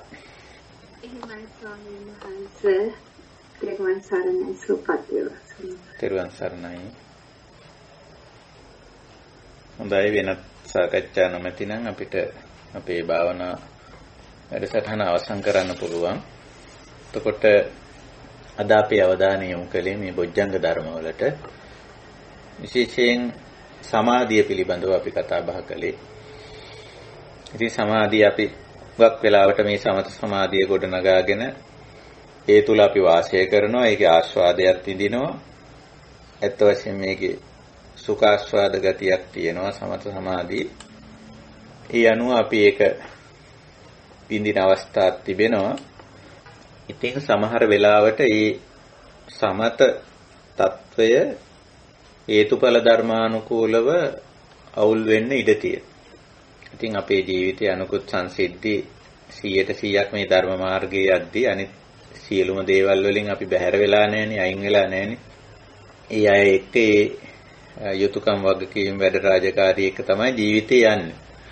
යම් ප්‍රමාණයකට අපි ඒවා සංශෝධනය කරගෙන වෙනස් කරගෙන අඩු කරගෙන තියෙන්න පුළුවන්. නමුත් 100% ඒවායින් බැහැර වෙලා නැහැ.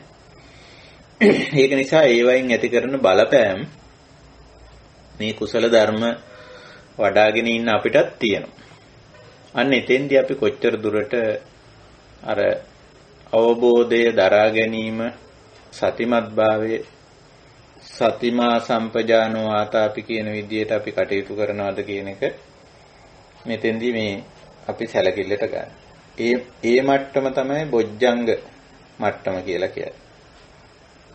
හැම එකේම බොජ්ජංග මට්ටම කියලා කියන්නේ ඔය කැඩෙන බිඳෙන නැසෙන විනාශ වෙන අපාලිත ස්වභාවයේ හැමුවේ අකම්පිතව ඉන්න ස්වභාවය. ඒ මට්ටමට මේවා ගොඩනගා ගන්න ඇත්තටම පුළුවන්. ඒක අපි මේ කතා කරන්නේ. ඉතින් ඒක තමයි අද දවසේත් අපේ අවධානය යොමු කළේ. හොඳයි. එහෙමනම් මේ බොජ්ජංග ධර්මවල අපි උපේක්ඛා සම්බොජ්ජංග ගැන අවධානය යොමු කළේ නැහැ. ඒක හුඟක් අපි අන්තිමටම තියෙන හැම කුසල ධර්මයකම තියෙන අවසාන වගේ මට්ටම ගැඹුරුම එකක්. බ්‍රහ්ම විහාරවලත් අගට තියෙන බොජ්ජංගවලත් අගට තියෙන ධර්මතාවය තමයි මේ උපේක්ඛා. අපි ඉදිරි හමුවකදී උපේක්ඛා පිළිබඳව අවධානය යොමු කරමු. එhmenan අදට අපේ දහම් හමුව මේ භාවනා පුහුණුවට අදාළ කමඨහන් සාකච්ඡාව මෙතකින් නිමා කරනවා. ඉතින් වෙනද වගේම මේ උතුම් කාර්යයට යහපත් කාර්ය සංවිධානය කිරීමෙන් සහභාගී වීමෙන් සම්බන්ධ වීමෙන් එකතු වීමෙන් ඒ වගේම මීට අදාළ කරුණු කාරණා ඉස්මතු කරලා තවදුරටත් අපේ කමඨහන් සාකච්ඡාව අර්ථවත් කිරීමෙන් දායක වුණු සියලුම දෙනාට අපගේ කෘතඥතාවයේ ගෞරවයේ පළ කරමි. මේ තුලින් අපි ඇති කරගන්නා වූ දැනුම අවබෝධය අපි හැම දිනාටම මේ ජීවිතයේදීම පරම ශාන්ත නිර්වාණ ධර්මයේ සාක්ෂාත් කිරීම පිණිස උපනිශ්‍රේ වේවා උපකාරී වේවා හේතු වාසනා වේවා කියන උතුම් අදිෂ්ඨානයෙන් අදත් අපේ භාවනා පුහුණු වැඩසටහන අවසන් කරනවා. අපි අනුමෝදනා ගාථා වලින් අනුමෝදනා සිද්ධ කරලා මේ කාර්ය නිමා කරමු. ittavataච amhehi සංභතං පුඤ්ඤ සම්පදං සබ්බේ දේවා අනුමෝදන්තු සබ්බේ භූතා අනුමෝදන්තු සබ්බේ සත්තා අනුමෝදන්තු සබ්බ සම්පත්ති සිද්ධියා ආකාසට්ටා ච බුම්මට්ටා දේවා නාග මහිද්దికා පුඤ්ඤන්තං අනුමෝදිත්වා චිරං රක්ඛන්තු ශාසනං චිරං රක්ඛන්තු දේශනං චිරං රක්ඛන්තු මං පරන්ති ඉදං මේ ඥාතීනං හෝතු සුඛිතා හොන්තු ඥාතයෝ සබ්බේ සත්තා ච භූතා ච හිතා ච අහිතා ච මේ අනුමෝදිත්වා ඉමං පුඤ්ඤං බෝධයන්තු සිවං පදං ඉමිනා පුඤ්ඤ කම්මේන මාමේ බාල සමාගමෝ සතං සමාගමෝ හෝතු යාව නිබ්බානපත්තියා ඉදං මේ පුඤ්ඤ කම්මං ආසවක්ඛයා වහං හෝතු සබ්බ දුක්ඛා පමුඤ්චතු දේවෝ වස්සතු කාලේන සස්ස සම්පatti හෝතු ච පීතෝ භවතු ලෝකෝ ච රාජා භවතු ධම්මිකෝ. හැම දිනාටම ආශිර්වාද කරනවා. බුද්ධ ධම්ම සංඝ තුනුරුවන්ගේ අප්‍රමාණ ගුණ බලයෙන්ද අප මේ පුරන්නා වූ සීල සමාධි ප්‍රඥා ආදී තුන් කුසල ශක්තියෙන්ද පින්නත් හැම දිනාටම සිතක් වේවා, ශාන්තියක් වේවා, යහපතක්ම වේවා. මේ පුරණ උතුම් ගුණ ධර්ම ඊතා ඉක්මනින් ඊතා පහසුවෙන් පුරාගෙන මේ ජීවිතයේදීම නිර්වාණ ධර්මයේ සාක්ෂාත් කරන්නට හැම දිනාටම ශක්තිය, ධෛර්යය, වාසනාව උදා වේවා. සබ්බීතියෝ විවජ්ජන්තු සබ්බ රෝගෝ විනස්සතු නාතේ භවත්වන්තරායෝ සුඛී දීඝායුකෝ භව. අභිවාදන සීලිස්ස නිච්ඡං බුද්ධාපචායිනෝ චත්තාරෝ ධම්මා වඩ්ඩಂತಿ ආයුවන්නෝ සුඛං බලං. ආයුරාෝග්‍ය සම්පatti සග්ග සම්පatti මේවච අතෝ නිබ්බාන සම්පatti ඉමිනාතේ සමිජ්ජතු. තෙරුවන් සරණයි. සුවපත් වේවා. සාදු සාදු